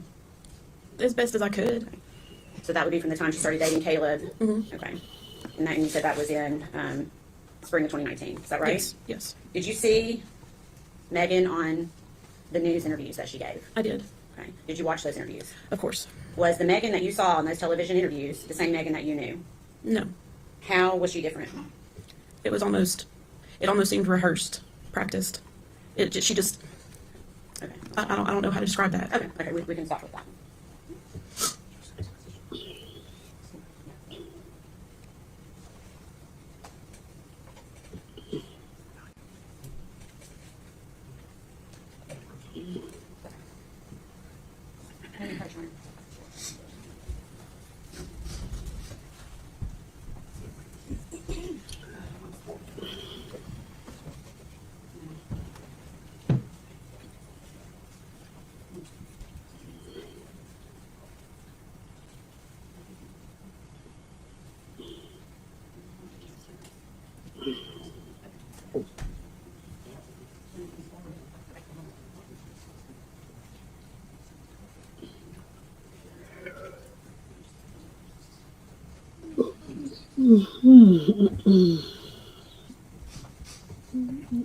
Excuse Just take just a second. Okay.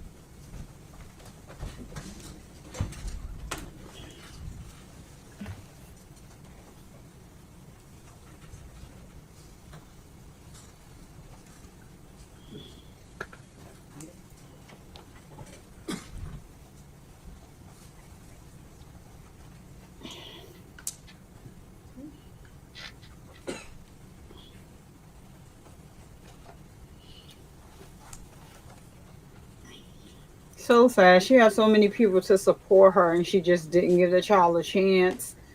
It's so sad, so sad.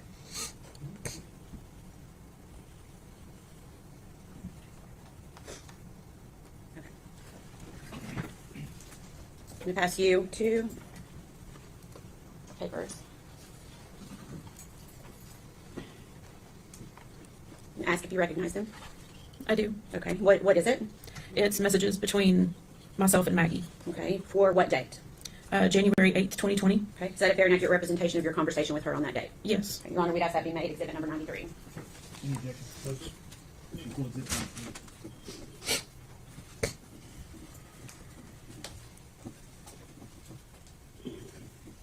For my baby. Permission to publish? Yes, you are. Okay. First one. You stated, I've been worried to death about you. Are you okay? Why did you send that message? I mean, that's right in the midst of people looking for Evie, and I hadn't heard from her. Okay. So Evelyn had not been reported missing yet at that point. So Then that was if I've not heard from her, because we talked quite a bit. okay. And then you asked her, did you and Evelyn have a good Christmas? And what did she say in response to you? She says we did. Did me read all of that? Actually, that's not. One moment, Your Honor.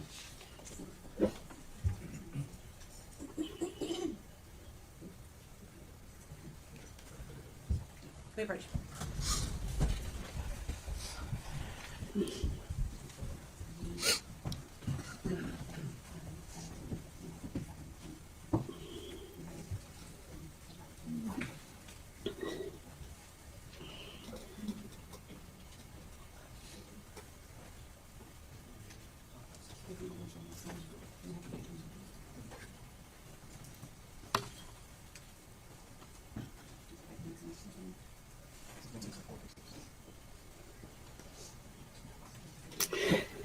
Oh wow, she's crying for herself. Like, I'm not impressed. Like, not.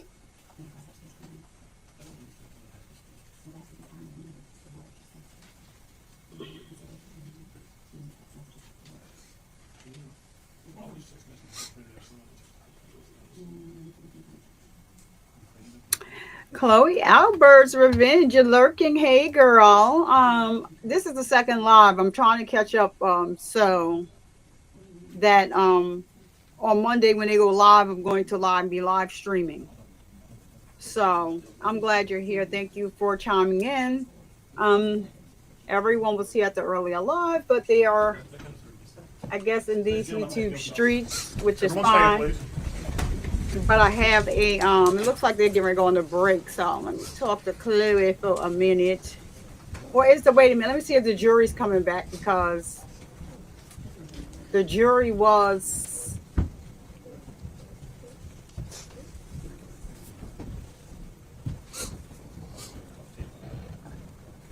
let me see if the jury,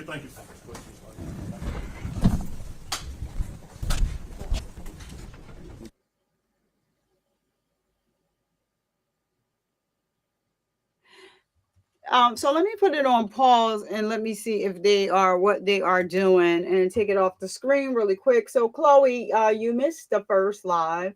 So I am actually catching up, so that because they are actually having Saturday court, because the jury is sequestered in this case. It's pretty wild. I mean, it just gets better and better. So today what I had, oh, so yeah, they did go on a break. Let me fast forward it. So today what I had planned to do was today and tomorrow. So we started the case yesterday. So today I did day 2. So this is day 3. I'm probably going to just do half of it and do the other half tomorrow. And then day 4, which they did today. And then Monday I'll just be live streaming from the live. Yes, this is a current case. So this is the case of Tennessee versus Megan Boswell. So she unalived her 15-month-old daughter. in December. She was missing December 2019. She was not reported missing until February of 2020. And when they found her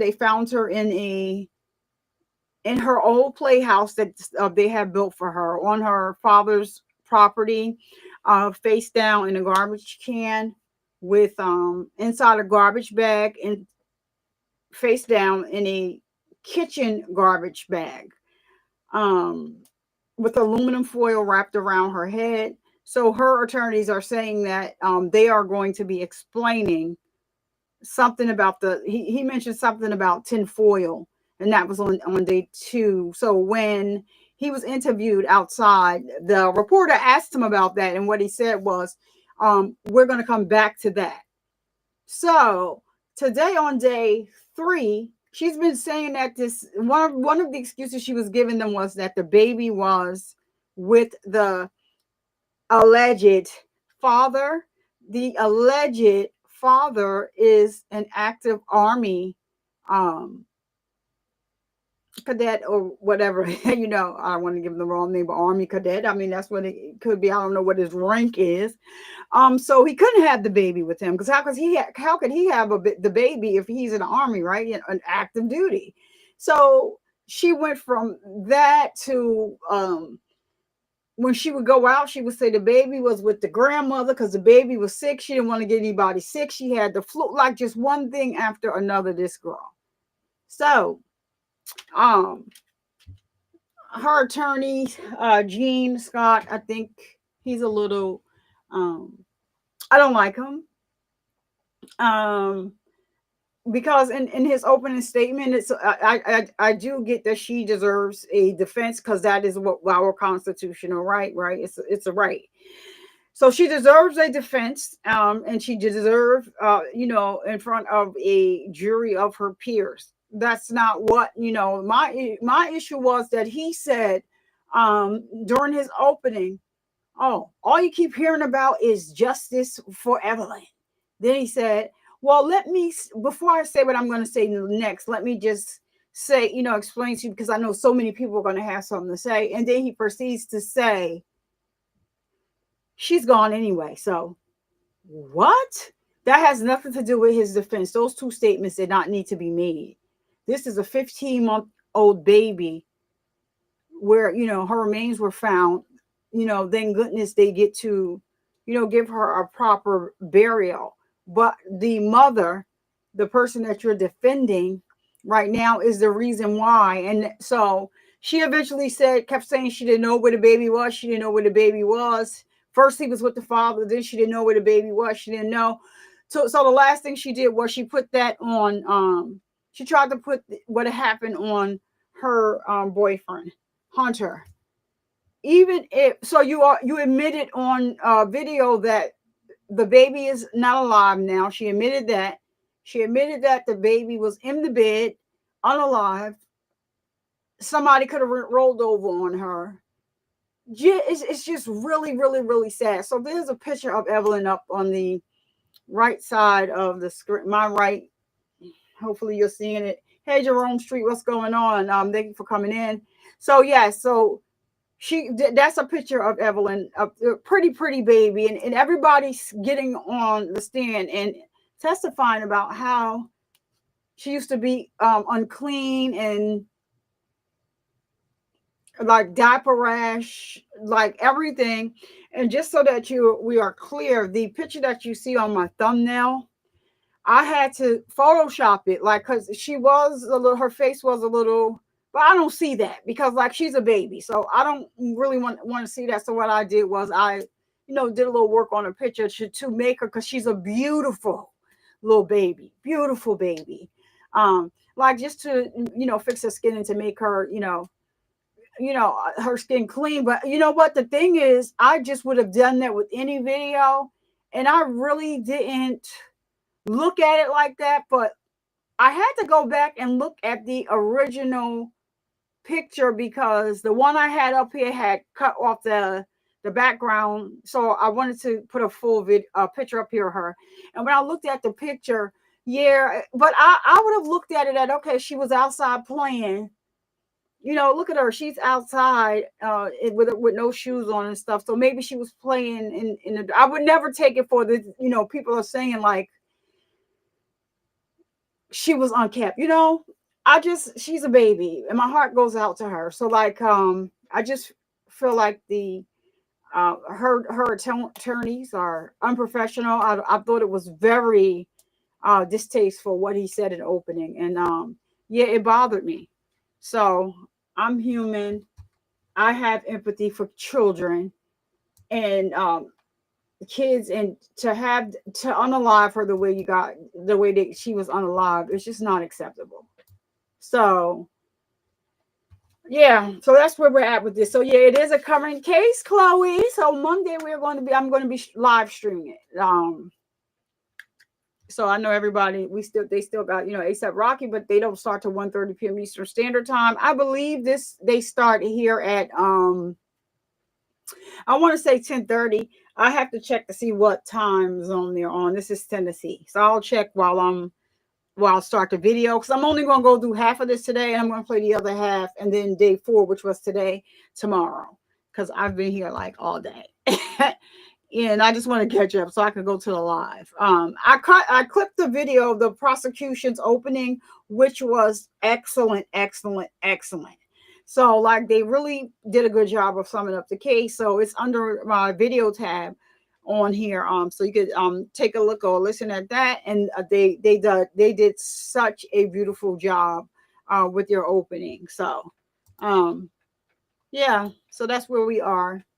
And so they should be back now. I thought I put it right up to the minute. Yeah, there goes the judge. Gotta research this judge. He's been great though so far. I'm just saying.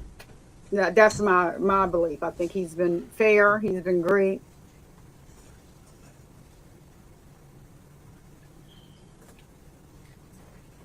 Oh, so she's not in the courtroom yet. Come on, where is she?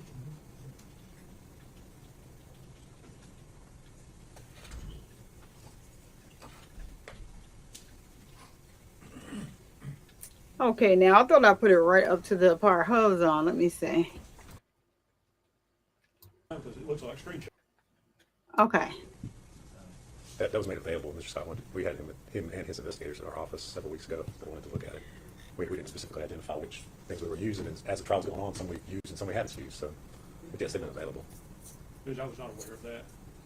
We did meet with Mr. Harper and Ms. Massengill. They're very kind to have us up there, but you have to understand, we talked over generally what data we had.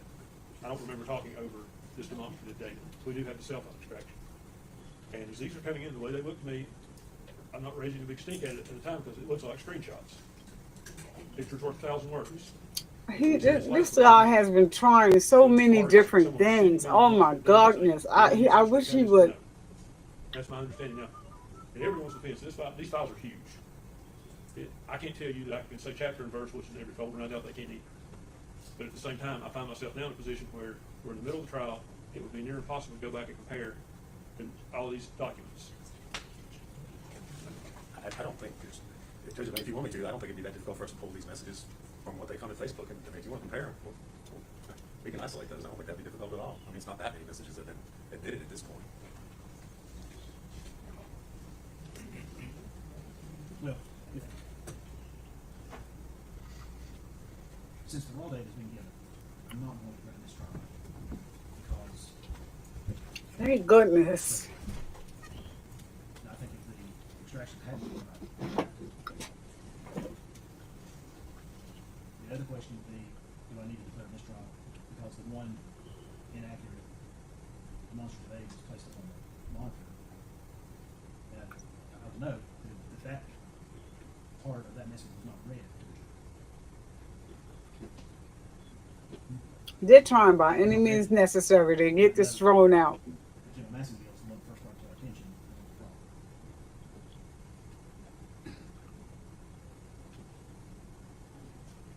So I'm not going to order a mistrial this time for that. I will give a curative instruction.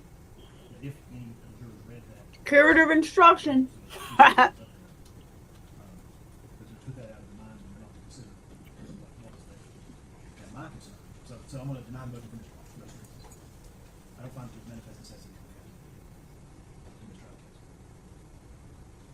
Now, going forward.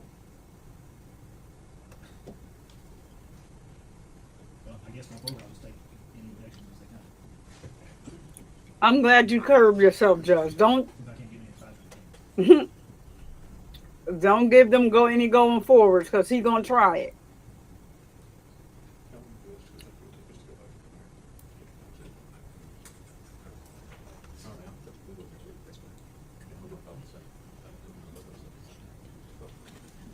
that's not the public.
Oh gosh, now they're at a sidebar. Hold on, let me get this. Let me see if I can fast forward past this sidebar. You know we don't do those unless it's live.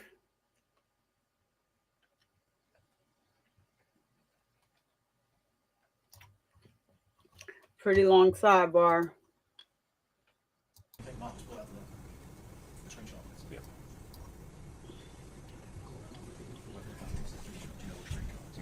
No, most of them, yeah, most of them are not screenshots. Most of them are. Oh, MG. I thought that I was doing something. They still stopped. That's right, yeah. Are we in recess, Judge? We will be in recess to 1 o'clock. All right, so then he only came back to the bench to say their research to recess to 1 o'clock. So let me skip past this recess. I was told that there was a lot of stopping and going in this trial, so I think they are going to lunch, which is all right with me. I can go ahead and skip past lunch. All right, here we are. Oh no, here we are. We got a logo, but no.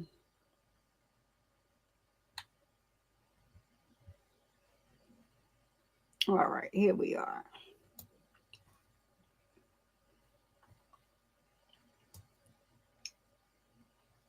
Man, this defense attorney.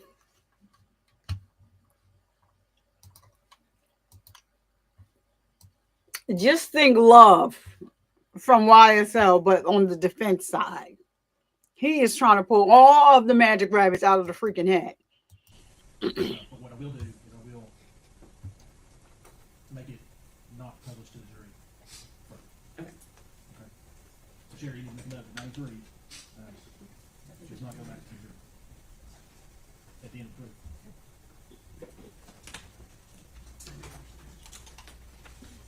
Check to make sure.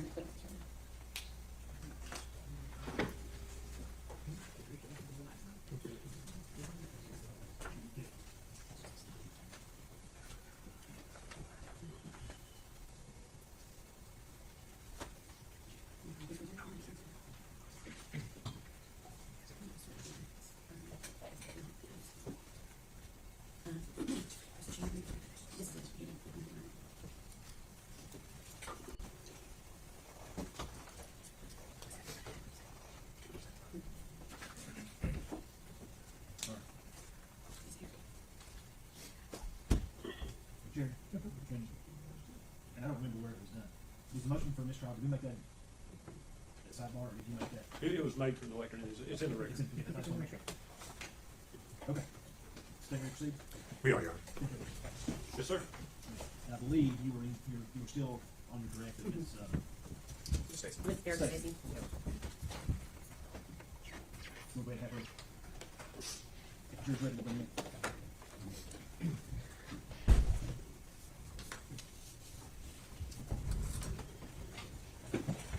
Everyone stand.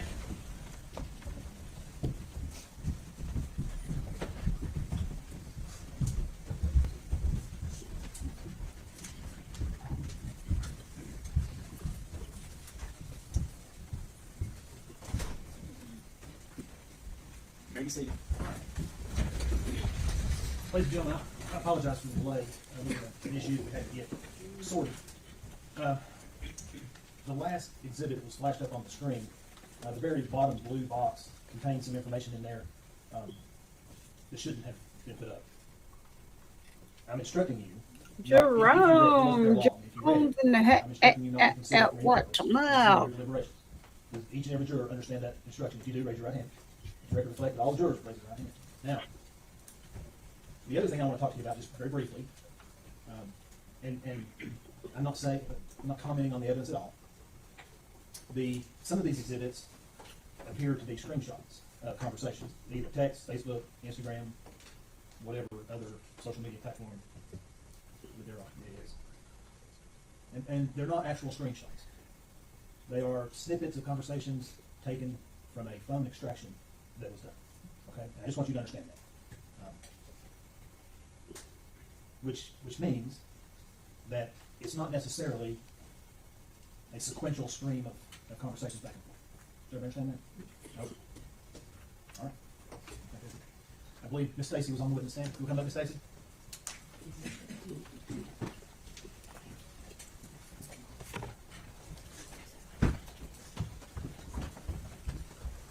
Miss Stacy, you're still under it. No, you're still under it. Sit there and speak up in the meeting. All right, go ahead, Jim. Okay, thank you. Give Mr. Scott just a second to look at that.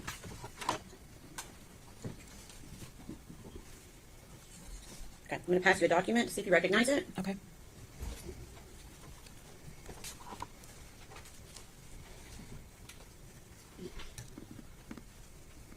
Yes. Okay, can you tell me what it is? Messages between Maggie and myself. Okay, and when you say Maggie, you're talking about Megan Boswell? Megan, yes, Okay. sorry. And what is the date of those messages? January the 8th. 2020. Okay, and is that a fair and accurate representation of your conversation with her on that date? Yes. We ask that be made exhibit number 94, please. Ms. Scott. No objection.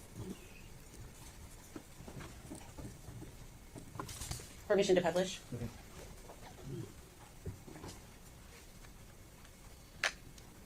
Okay, see if I can make that a little bit bigger. Okay. So what does Megan tell you at 4:34 on January 8th, 2020? That her and Hunter are for sure coming tonight, meaning church. We tried to come on New Year's, but there wasn't a service. Okay, what did you say in response? I've been worried to death about you. Are you okay? Okay, and then what did you say after that? Did you and Evelyn have a good Christmas? And then what did Megan say to you? My phone is broken. LOL. We did. Did you all? Okay. And the second part of that exhibit. And then how did you respond to Megan? We sure did. I'll bring your presents tonight and give them to you. So are you and Hunter a couple? And what did Megan say in response? More or less. LOL. Ethan's leaving to go home tomorrow, so I won't have Evelyn tonight, but I'll bring her next week. Okay. And what did you say to Megan? Okay, what does Evelyn think of Hunter? And what does Megan say? She's not really been around him much because Ethan's in and has had her a lot. He won't get another break until he's out in September. Lies. I'm going to do this one different. I'm going to pass another document to you. Okay. I'm going to ask if you recognize it. Yes. Okay, can you tell us what it is? Again, messages between me and Megan. Okay, what's the date of those messages? February 24th of 2020. Okay, is that a fair and accurate representation of the conversation on that day? Yes. Okay, we ask that be made exhibit number 95.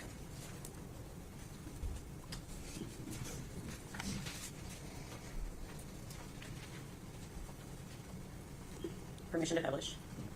Go on. Okay. No, you won't do that. Okay.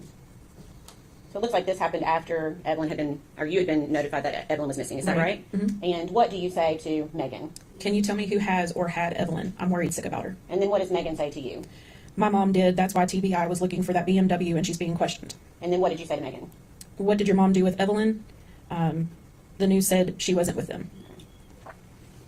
And then what question do you ask Megan here? Has she had her this entire time? And what does Megan say? Yeah, I'll talk to you later. I'm just trying to gather pictures of her, but thanks though. Okay.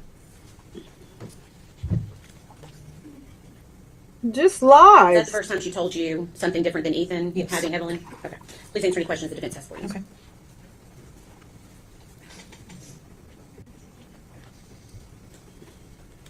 Ms. Stacy, my name's Gene Scott. How are you? I'm okay. How are you? Good, thank you for asking. It's my understanding you knew Megan through her dating your son, Caleb. Yes, sir. When did they date? It was spring of 2019. Okay. So, how old was Evelyn the first time you met her? Oh, goodness.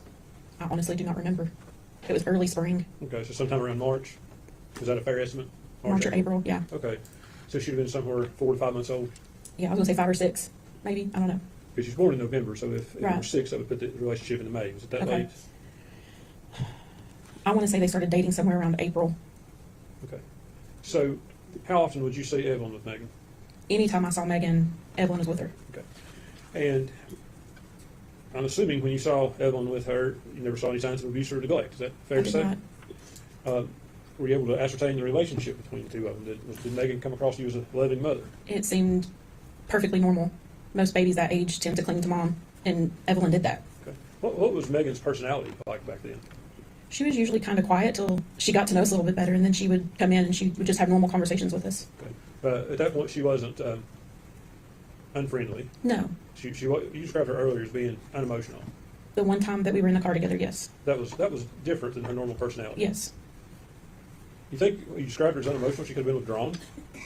Would that be a fair assessment too? None. None. None Just would be a good description. okay.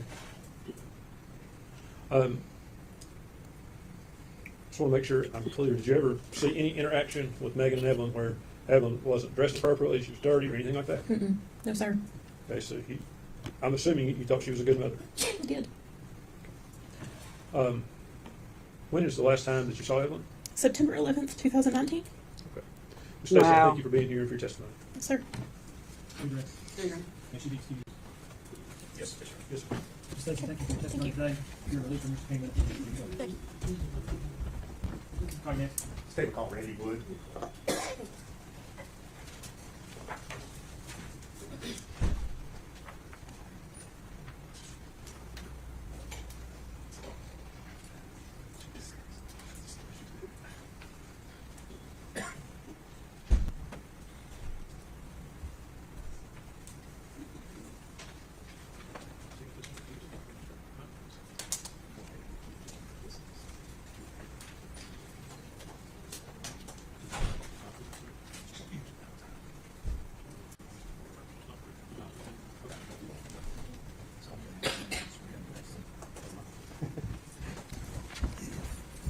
Raise your right hand, sir.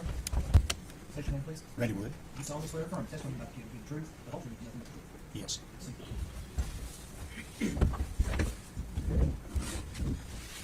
Thank you, Judge. You're Randy Wood, is that correct? That's correct. All right. And Mr. Wood, where were you living back in 2019? Let's see, 217 Sandy Point Drive in Blumpville, All right. You said Blumpville. Was that Sullivan County? Southern County. Okay. And just for context, kind of tell us where that's located. Where is It's that? located in Barefoot Landing on the lake. Okay. Out by the lake out there? Yes. Behind Behind the airport. Airport. Okay. All right. Now, we've heard some mention earlier in the trial about Preston Hunter Wood. Is he your son? Yes, he is. All right.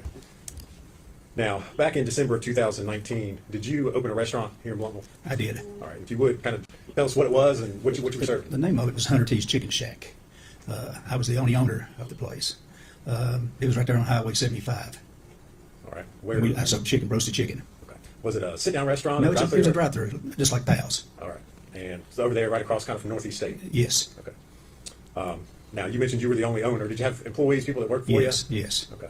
How many people? How many Well, employees? let's see, we interviewed, we hired everybody that filled the application out, because usually they're only about half shows up the day you open up. So I probably had about 12 employees. Okay. And who made the decision as far as who was being hired or not? I did. Okay. And one of those employees that showed up to apply for a job and work there, did you know Megan Boswell? I didn't know her till she filled the application out. That's the first time I met her. Okay. And did she apply for a job with you? Yes. And did you hire her? Yes. And do you see Miss Boswell sitting in the courtroom here today? Yes. If you would, point her out and describe what she's She's wearing. sitting over there with the glasses on. Judge, for the record, he's identified. Record some of that. All right. Mr. Wood, what do you remember what The day? fake you opened? glasses It on. was the first Monday in December, and it was the second. Okay. Second day of December 2019? Yes. All right. Was Miss Boswell working that day? Yes. And you mentioned you didn't have a whole lot of employees. Who was in charge of making the schedule and deciding? Jason Frissett made the schedule and everything. Okay. Was your son Hunter an employee there? Yes. All right. What did Hunter do? He was mainly just an employee.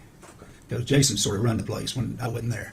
All right. So Hunter and Megan worked there as co-workers. Yes. Did you work there at the restaurant? Were you there on a regular basis, or? Pretty much so, Yes. Okay. So you saw Hunter and you saw Megan together at the restaurant? Yes. Yes. All right. Where was your son Hunter living at that time? He was living with me at that time. Okay.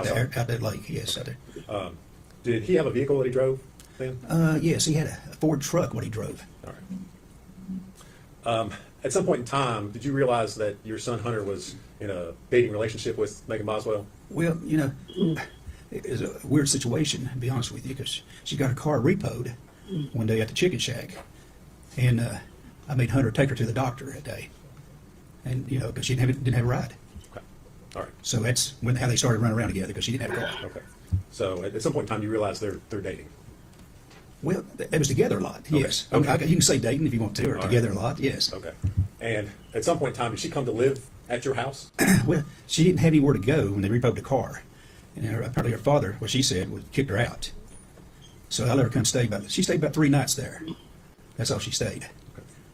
Were you aware that she had a small child? Yes. Okay. Did you ever see Evelyn? No, never saw the baby. Okay. She never brought Evelyn to work there with her at the chicken shack? When I hired her, because one of the questions is, do you have any kids? Because we work around schedules. Because you got a child, you can't work a lot of hours.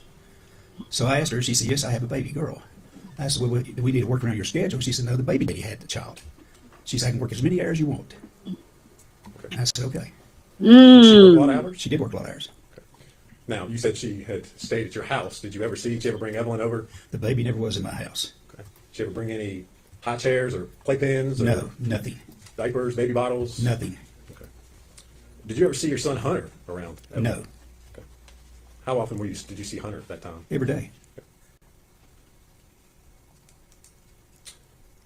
Now, your son Hunter, does he still live with you? No, he started living with his mother, but he's at the hospital at the moment. Okay. He's at a hospital. Where is he in a hospital? Marion, Virginia. All right. Is that a mental hospital? Yes. How long has he been there? 2 months. What, have you been up there to see him at that facility? Yes. What is his mental status this time? Well, some days he's pretty decent. Other days he don't know who I am. Okay. Would he be able to come into this courtroom and testify? No. Wow. You mentioned that he'd Just been there wow. for about 2 months. Yes. Had he had mental health problems prior to that? Yes. Okay. Mm. When did when did he start having mental health problems? Well, when he got accused of being a baby killer. Objection. I'll just draw it. I'll draw it. Sorry.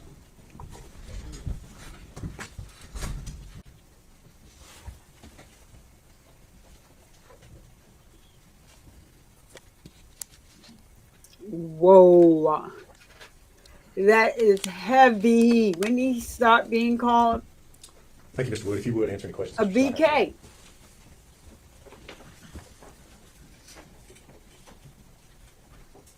Mr. Wood, my name's Gene Scott. How are you? I'm doing good. How you doing this? Doing good. Taking the reading glasses off. Let's talk about your son. It's Preston Hunter Wood. Is that correct? That's correct. All right. And you said he hadn't had any mental problems till people accused him of being a baby killer. That's true. Okay. Since then, he has had quite a few mental problems. Is that True. okay? He's been diagnosed as being schizophrenic, suffered hallucinations. That's probably true. Yes.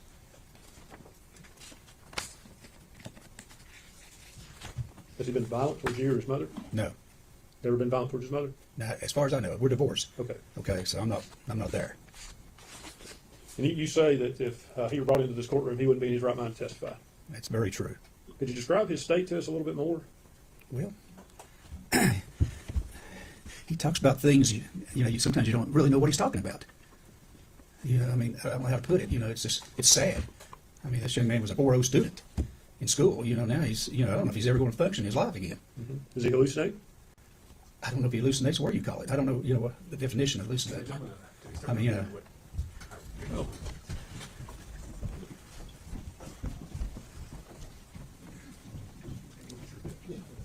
Yeah, that's pretty dirty what he trying to pull. That is dirty what he's trying to pull.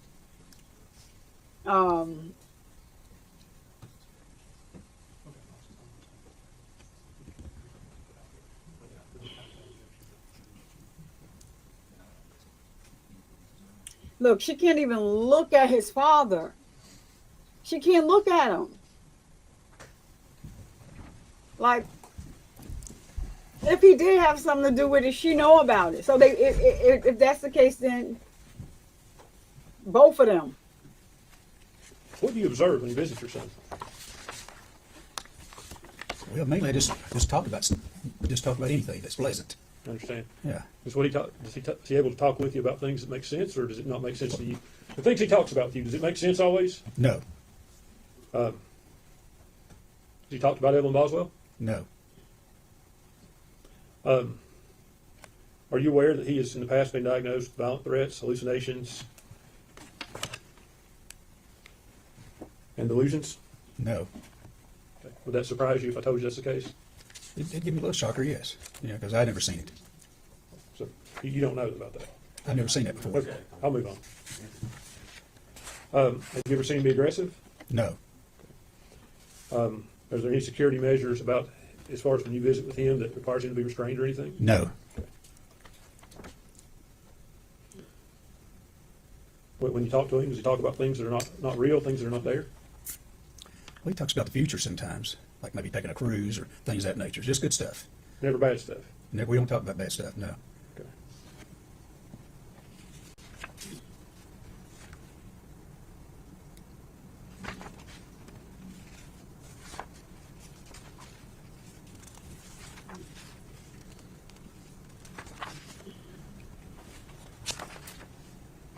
I have a minute, Judge.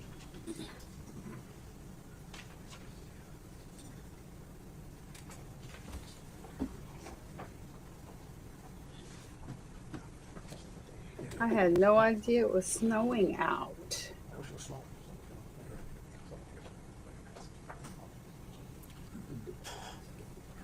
Has Hunter ever discussed anyone stealing his thoughts with you? Pardon me? Has Hunter ever discussed anyone stealing his thoughts with you? One more time, okay? Has Hunter ever told you that someone or something steals his thoughts? He usually informs me with everything, yes. Talk to me about everything. So he's told you that something? It is hearsay, but I mean, it's kind of a unique situation. I'm sorry.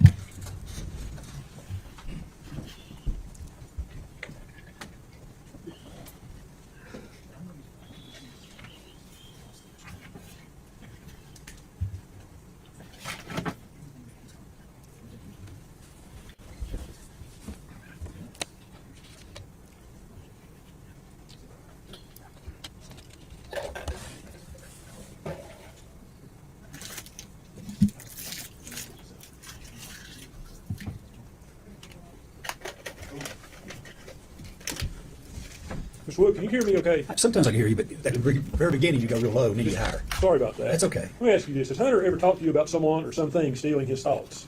Stealing his thoughts? Yeah. Been able to read his mind? No, he's never done that to me. Are you aware of him ever talking to you about aluminum foil preventing that? He's said some stuff off the wall stuff, you know. I will say that. So that wouldn't surprise you? It probably wouldn't surprise you, no.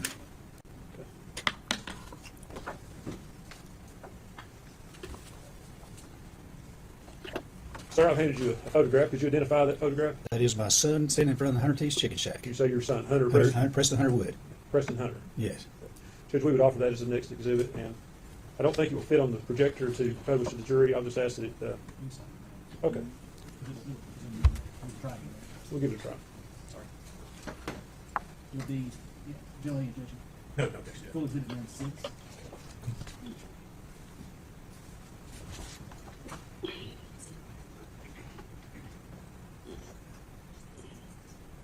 And that's the picture we're showing the jury. That's what you just identified, sir? Yes. I got just one moment, Judge.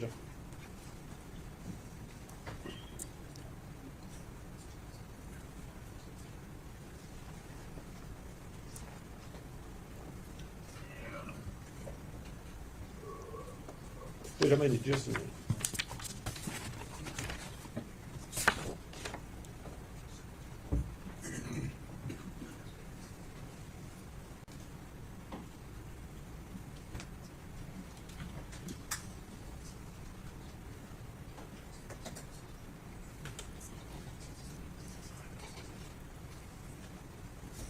Sir, answer this only if you're aware. Are you aware of anything in his medical history about his thoughts about people or things stealing his thoughts? I'm not aware of that. So you're not aware that it's there? No. That's all the questions I have. Mr. Wood, thank you for being here. You ready? No. Need you, Steve? Yes. Mr. Wood, thank you for your testimony. Thank you. You're released from your subpoena, sir. Okay, thank you.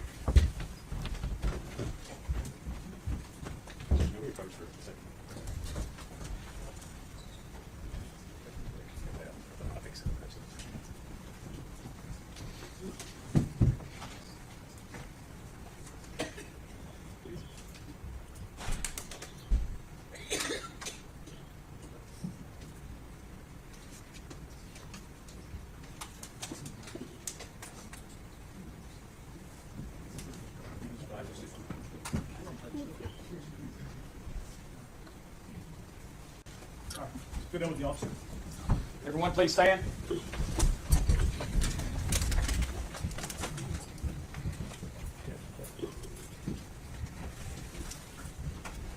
Here.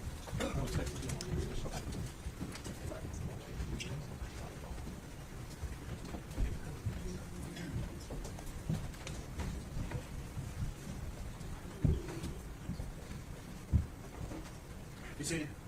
10-minute recess. All right, so they're going on a 10-minute recess, he said. Let's see. Let me get this off the screen so I can go ahead and fast forward it.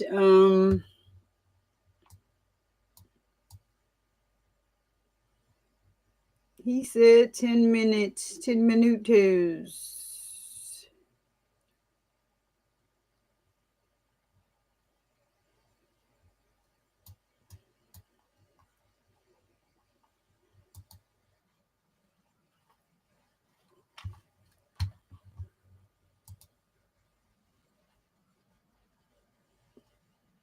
So we get started.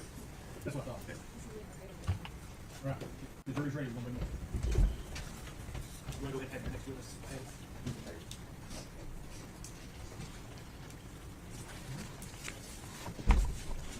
Is this the baby's father? Everyone stand, please. It may be. Shout out to the people on Twitter that is watching. This is the only reason why I'm staying on. Shout out to the people on Twitter. You may be seated. Thank you. State would call Ethan Perry. Oh, yes. This is the famous. Oh, my goodness, y'all. Oh, my goodness, y'all. This is the famous Ethan, the quote unquote father of the beautiful cutie patootie Evelyn Boswell. So let's see what Ethan has to say. This should be interesting.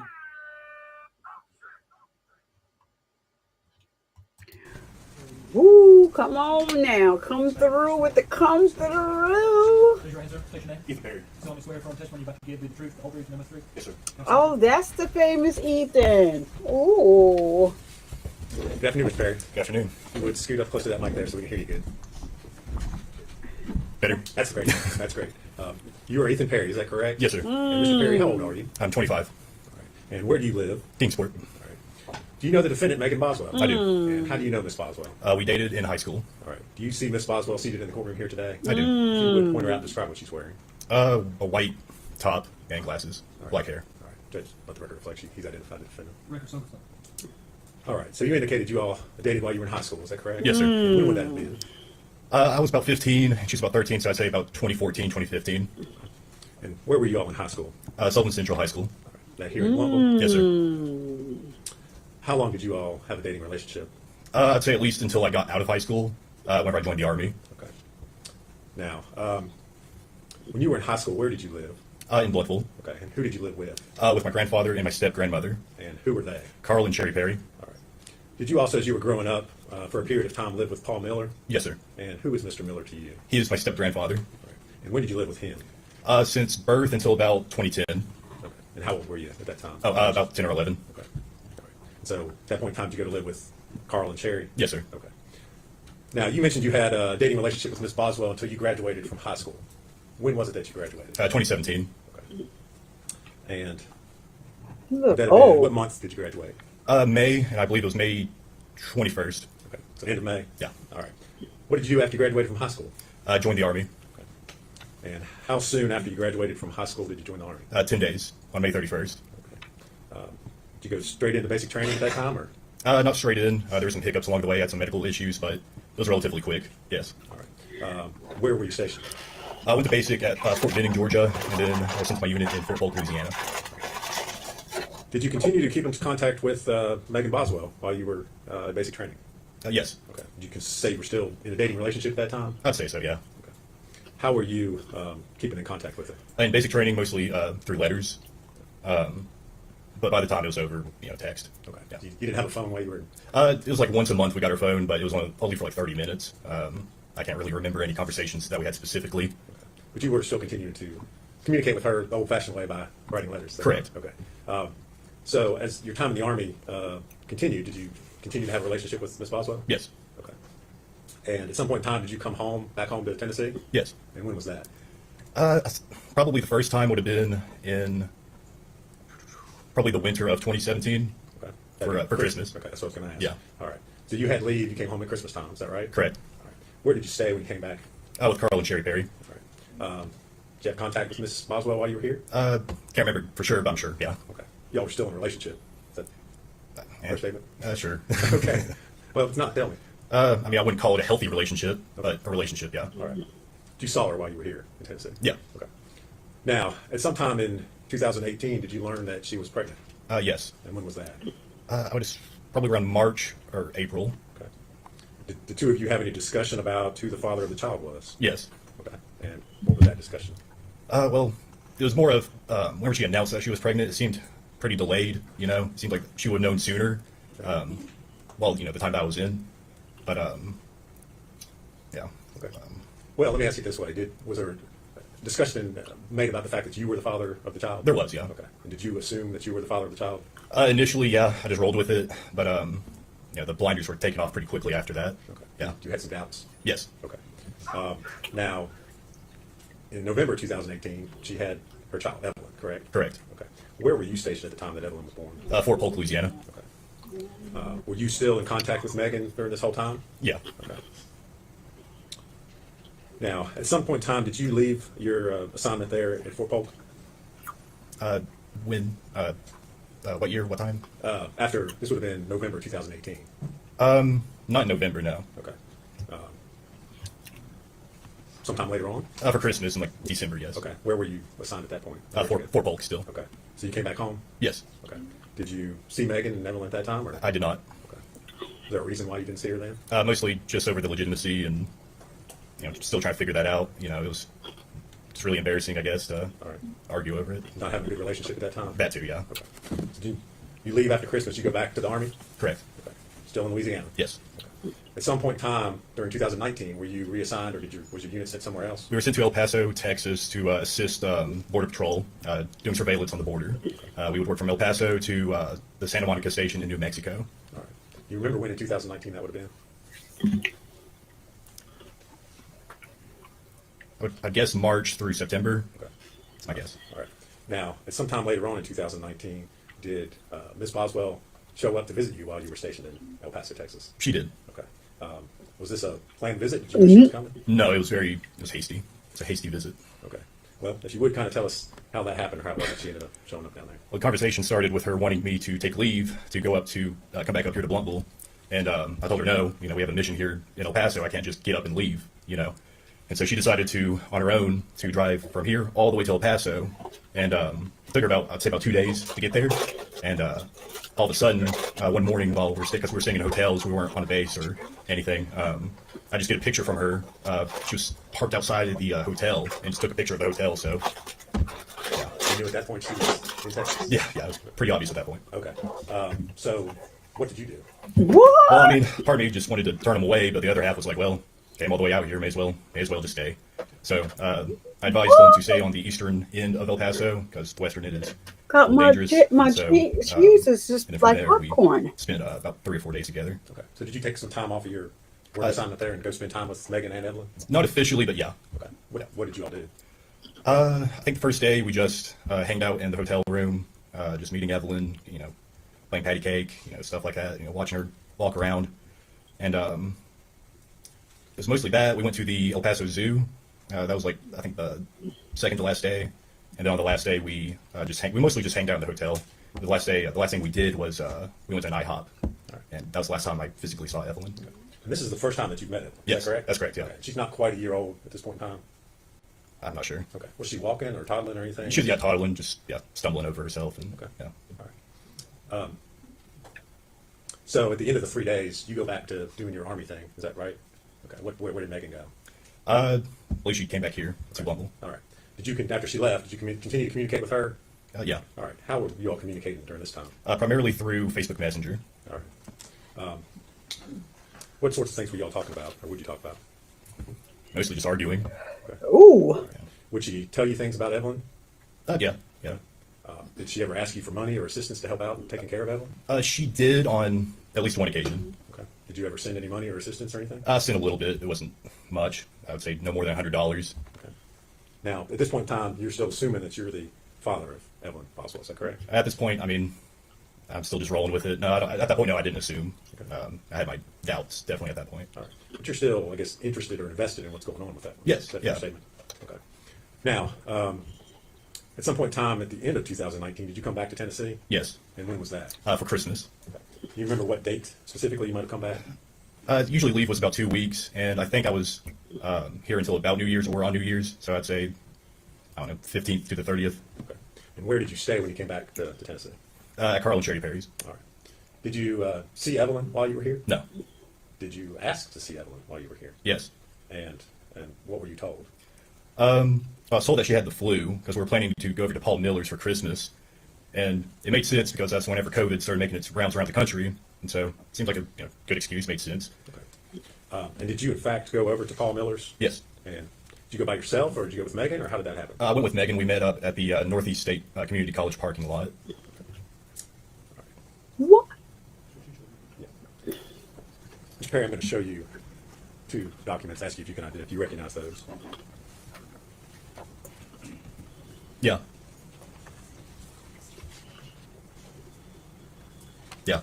And what are they?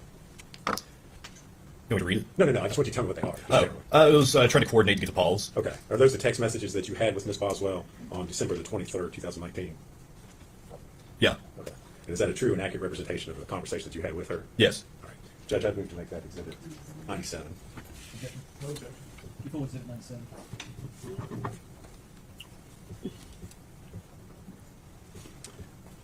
Asked to publish those to the jury.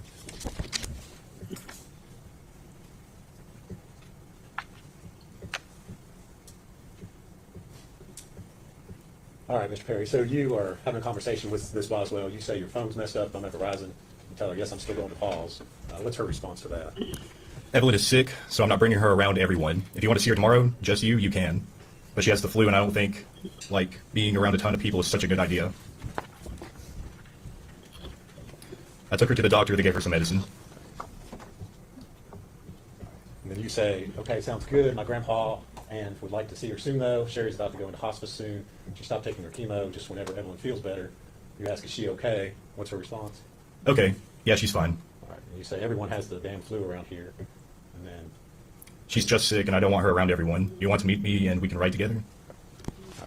Right. And did you all, in fact, meet up and go over to Paul Miller's? Yes. All right. And did Megan have Evelyn with her? No.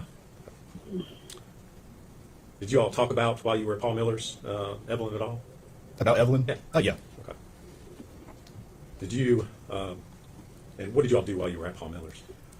Just mostly just sat around. I believe we ate dinner, opened some presents, and it was relatively quick. I'd say we were there for no longer than 2 or 3 hours.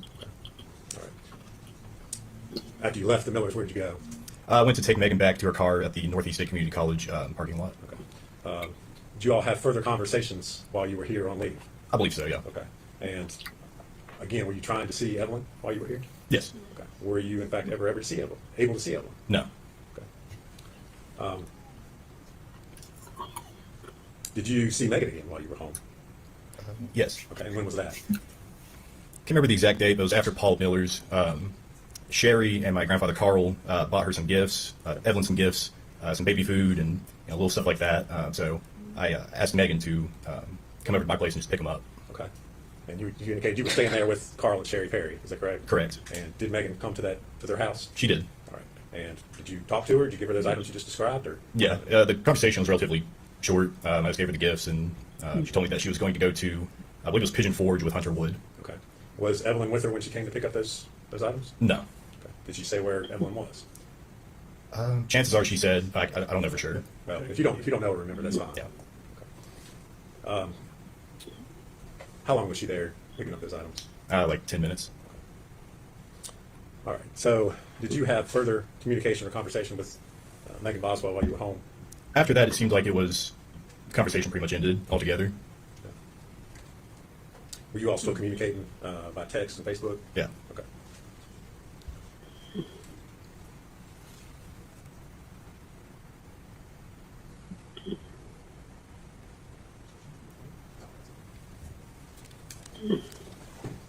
Mr. Perry, I'm going to hand you another document, ask you if you recognize that.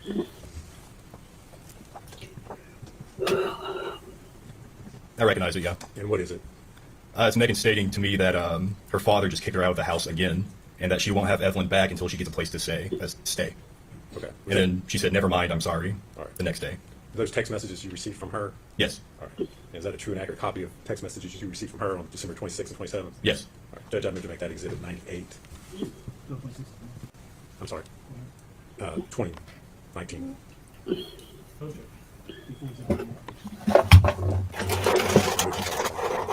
Child, this child is a mess. You hear me?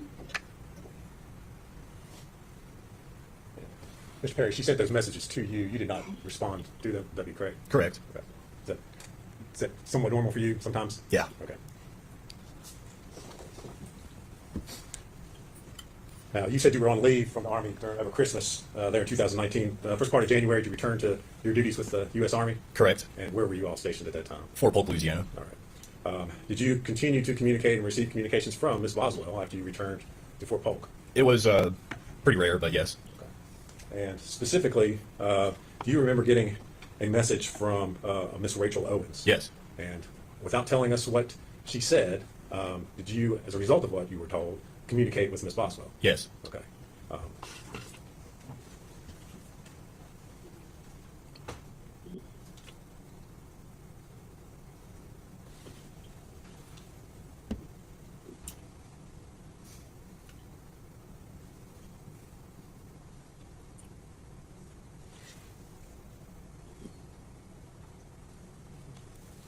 And again, we're not getting into the exact conversation, but the nature of what Ms. Owens had asked you was the fact that there were concerns about Evelyn. Is that correct? Correct. Okay. And so then would it be fair to say you asked Ms. Boswell what was going on with Evelyn? Correct. Did you have communications with her about that? Correct. All right. I'm going to hand you a document and ask you if you can identify that.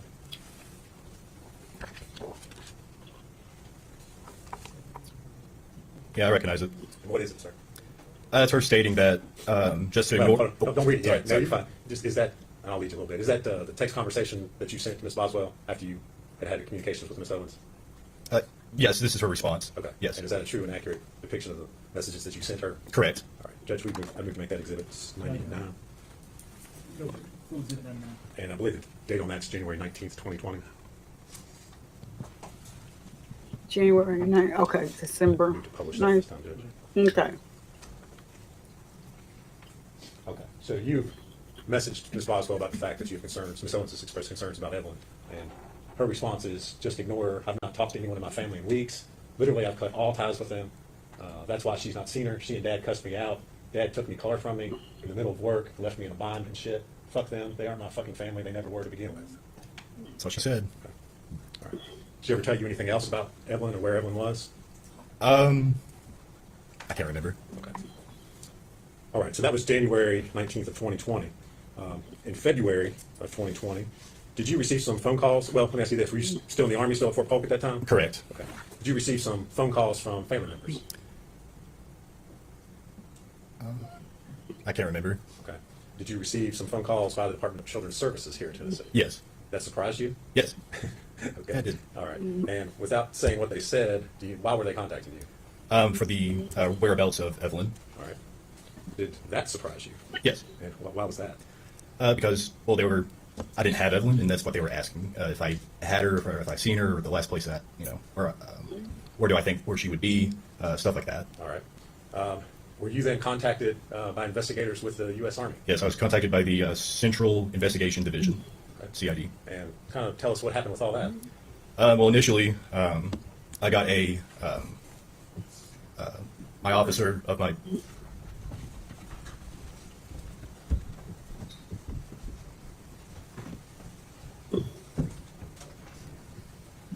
What is the problem? He getting ready to just tell that he was. What is the problem, defense attorneys? Trail a mess. And she is looking a mess today, all stuffed in that sweater. Can't even look at him. She cannot look at him.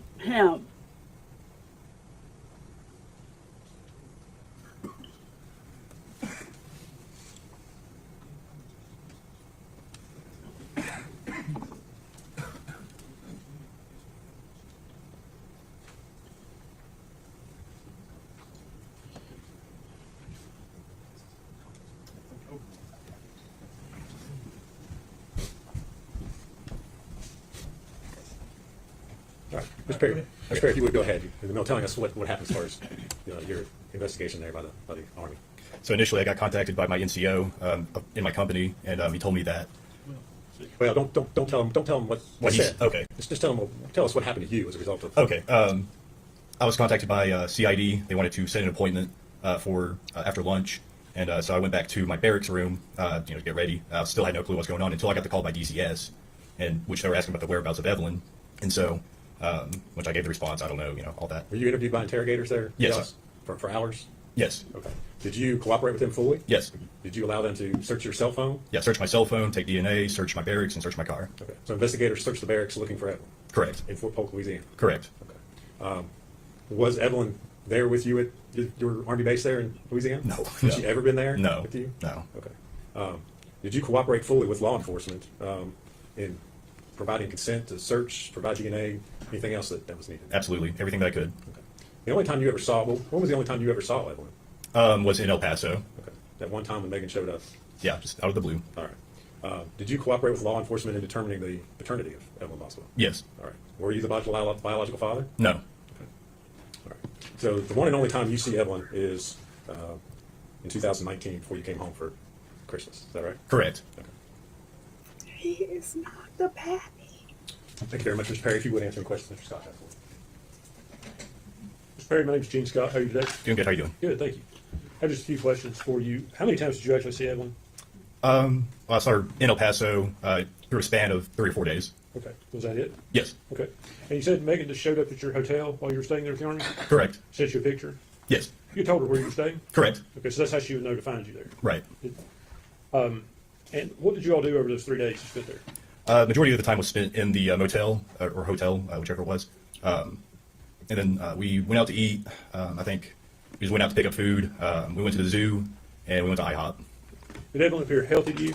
Yeah. No signs of abuse or neglect? I wouldn't say abuse. I mean, I saw like a small bruise on her arm or her leg, but she was starting to learning to walk, so I just assumed that's what that was. It's likely a child would fall down before you walk. Right, right. Kind of thing. Yeah. Megan engaged with her? I mean, did she talk to her, appear to love her to you? Repeat that. Did she appear to love the child, Evelyn? If you know. I don't know. Okay. That means no. She was clean when she brought her there? Yes, yeah. No issues with that? No, no. No neglect issues that you saw? No. Okay. That's all the questions I have for you. Thank you. No, Your Honor. Here you go. Yes, sir. Ms. Perry, thank you for your testimony today. Child, Mr. Perry is not the pappy. All right, Nancy. So we call Carl Perry.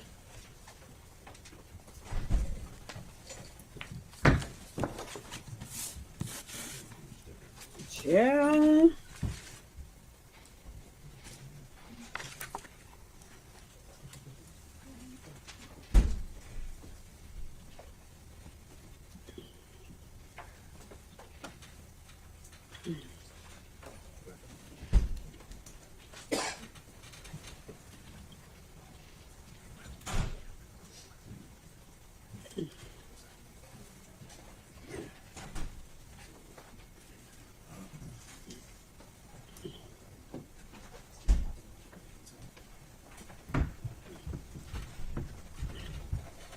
Raise your hand, sir. State your name. Carl Perry. Mr. Perry, do you solemnly swear or affirm that the testimony you're about to give will be the truth, the whole truth, and nothing but the truth? I do. Have a seat right there. Speak up here. Good afternoon. Your name is Carl Perry, is that correct? Correct. What city do you live in? Elizabethton. Okay. And do you know Ethan Perry? Yes, that's Okay, go ahead. my grandson. He's your grandson. Okay. And at some point, did Ethan live with you in your home? Yes. Okay. And was that also in Elizabethton?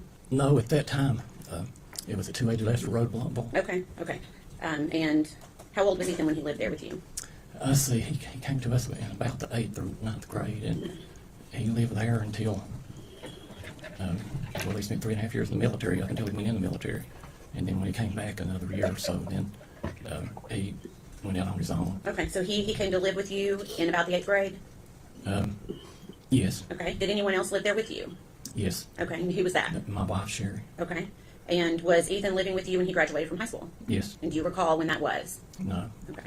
Did he have a career plan after high school? We encouraged him to go in the military.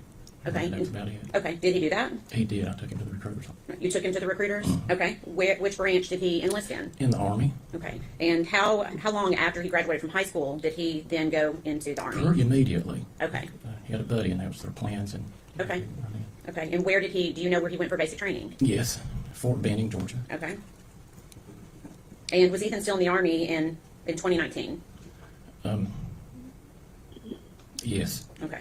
Do you know where he was stationed at that time? Yes. Where was he stationed? Fort Polk, Louisiana. Okay. And do you know what type of housing he was in there? I don't. I know he stayed in the barracks with the rest of the guys. That's about all. Okay. Did Ethan come to visit during the holidays that year, 2019? 2019. The Christmas holidays? Yes, Christmas. Okay. I think they come in. Okay. And do you remember how long he got on leave from the Army to stay? I don't. It seemed like it might have been a week or 10 days or something. I don't know. You think maybe 1 week to 10 days? I'm not sure if it's that long or not. Okay, that's okay. And then after his leave, then did he go back to Louisiana? Mm-hmm. Okay. While on leave, where did he stay?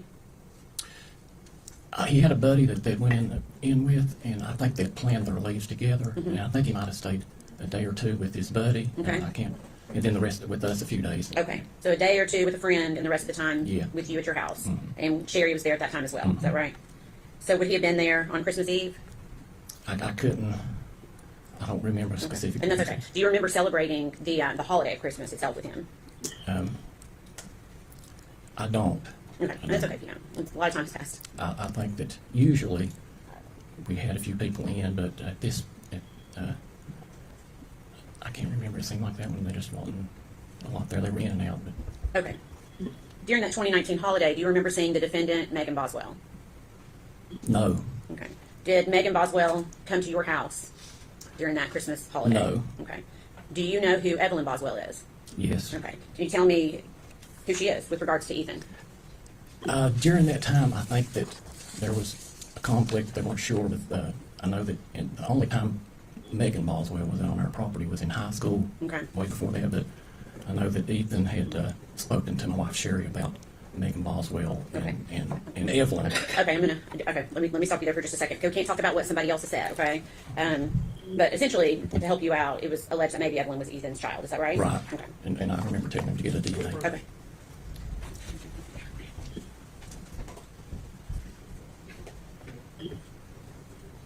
What are you whining about now, sir?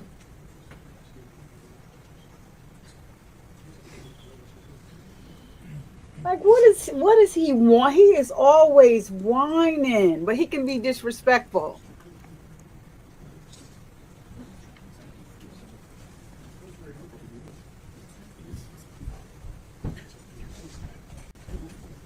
Okay. Go ahead, Jim. Okay. And did you know that Evelyn was Megan's daughter? Yes. Okay.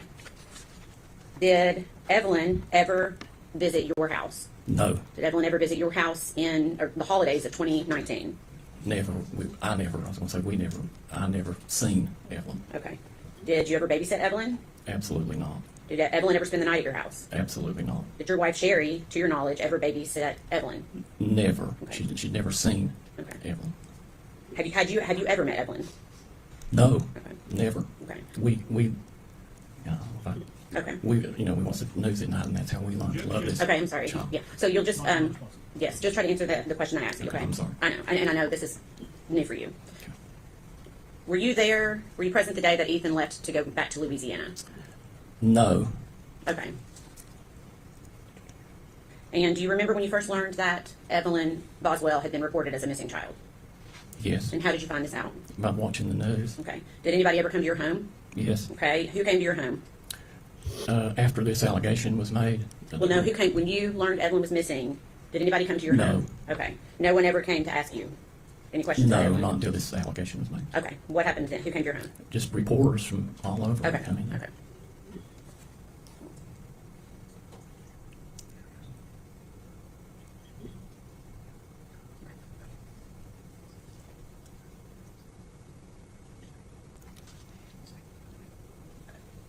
Did the police ever come to your house? Yes. Okay. And that's what I'm asking you about. Okay. When did the police come to your house? I really don't. I don't know that date, but they did come. Okay. And were they kind when they came? There were in the first two police officers that came. There was a lady and a man. Is one is late at night and not late. It was dark. It was dark. Why were they there? They were, as he said when I let him in. He said, You can't say that. "Oh, You can't say what they said, but why when were you they asked me if there? he was kind." Okay. I wanted to tell Why you were what they? They Okay. Just try to. I'm going to rephrase it differently. Okay. Okay. Why were they at your house that day? They were there for to see what we knew about Megan. Okay. Not Megan. I'm sorry, Evelyn. Okay. Were they looking for Evelyn? I'm sure they were, but they didn't. Once they seen my wife, they Okay. What do you mean once they saw your wife? her physical condition. Okay. What do you mean by that? Why would that? She had cancer with metastasis to her left arm, Okay. her left scapula, both lungs, brain, and voice box. Okay. And what did that have to do with the police coming? I think when they glanced at her, they knew that That Evelyn was she not your wasn't house? my babysitter. Okay. Okay. All right. Please answer any questions the defense has for you. No questions. Secret. Mr. Perry, thank you for your testimony. You're released from your subpoena, sir, and you're free to go. Sir, may I ask? I thought that since she might have made that allegation that I could. Sir. He want to clear his name, and I don't understand it. You wouldn't hear making claims about people. Everybody, she don't claim everybody except herself. Sorry, next.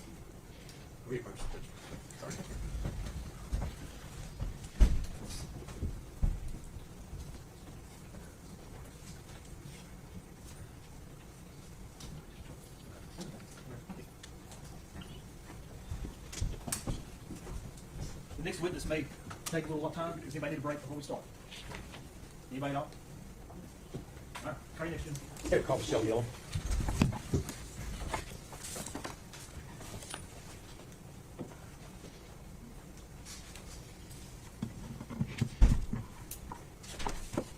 While we're getting her, I see y'all doing.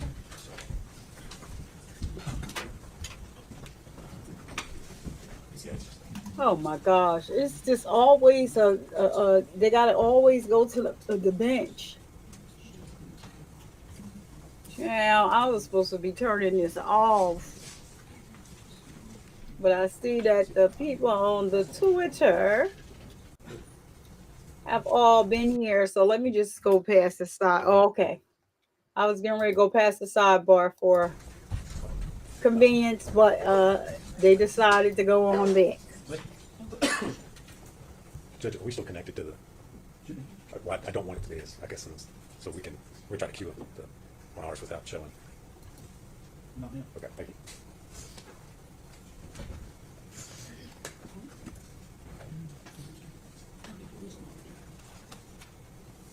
you. Ooh, child, this is about to be about the interrogation. Okay, Michelle Yellow.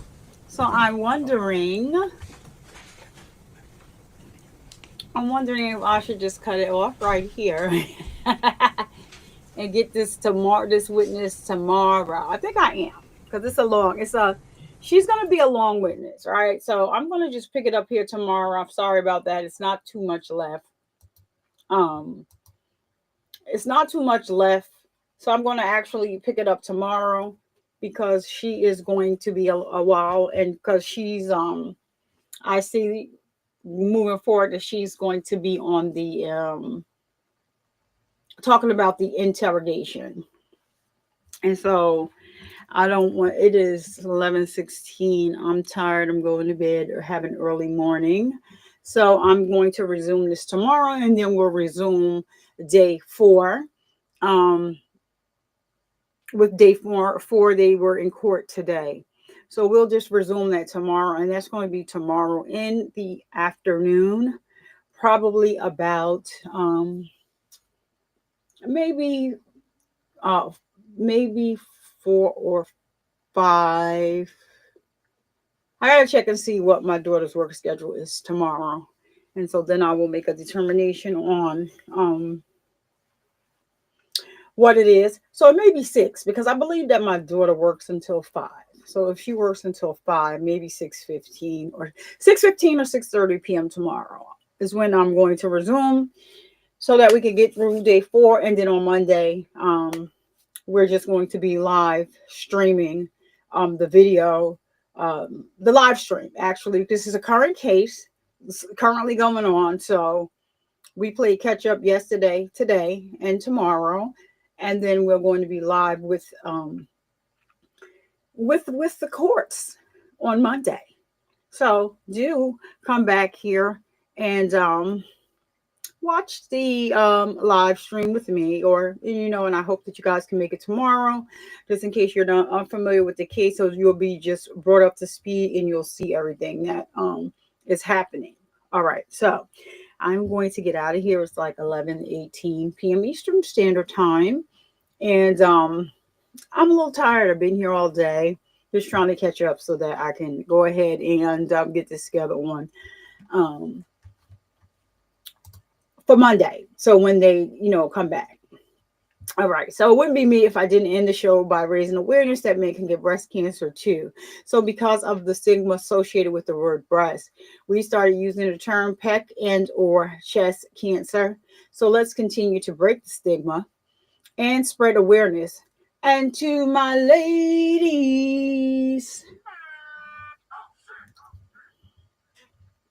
please make sure that you are getting your mammograms, filling on your boobies to make sure that you are all right. And don't you dare let anyone come into your house and disturb the peace that passes all understanding. I'm Survivor Speaks. I'll see you guys in the next live stream tomorrow. Peace. Thanks for watching.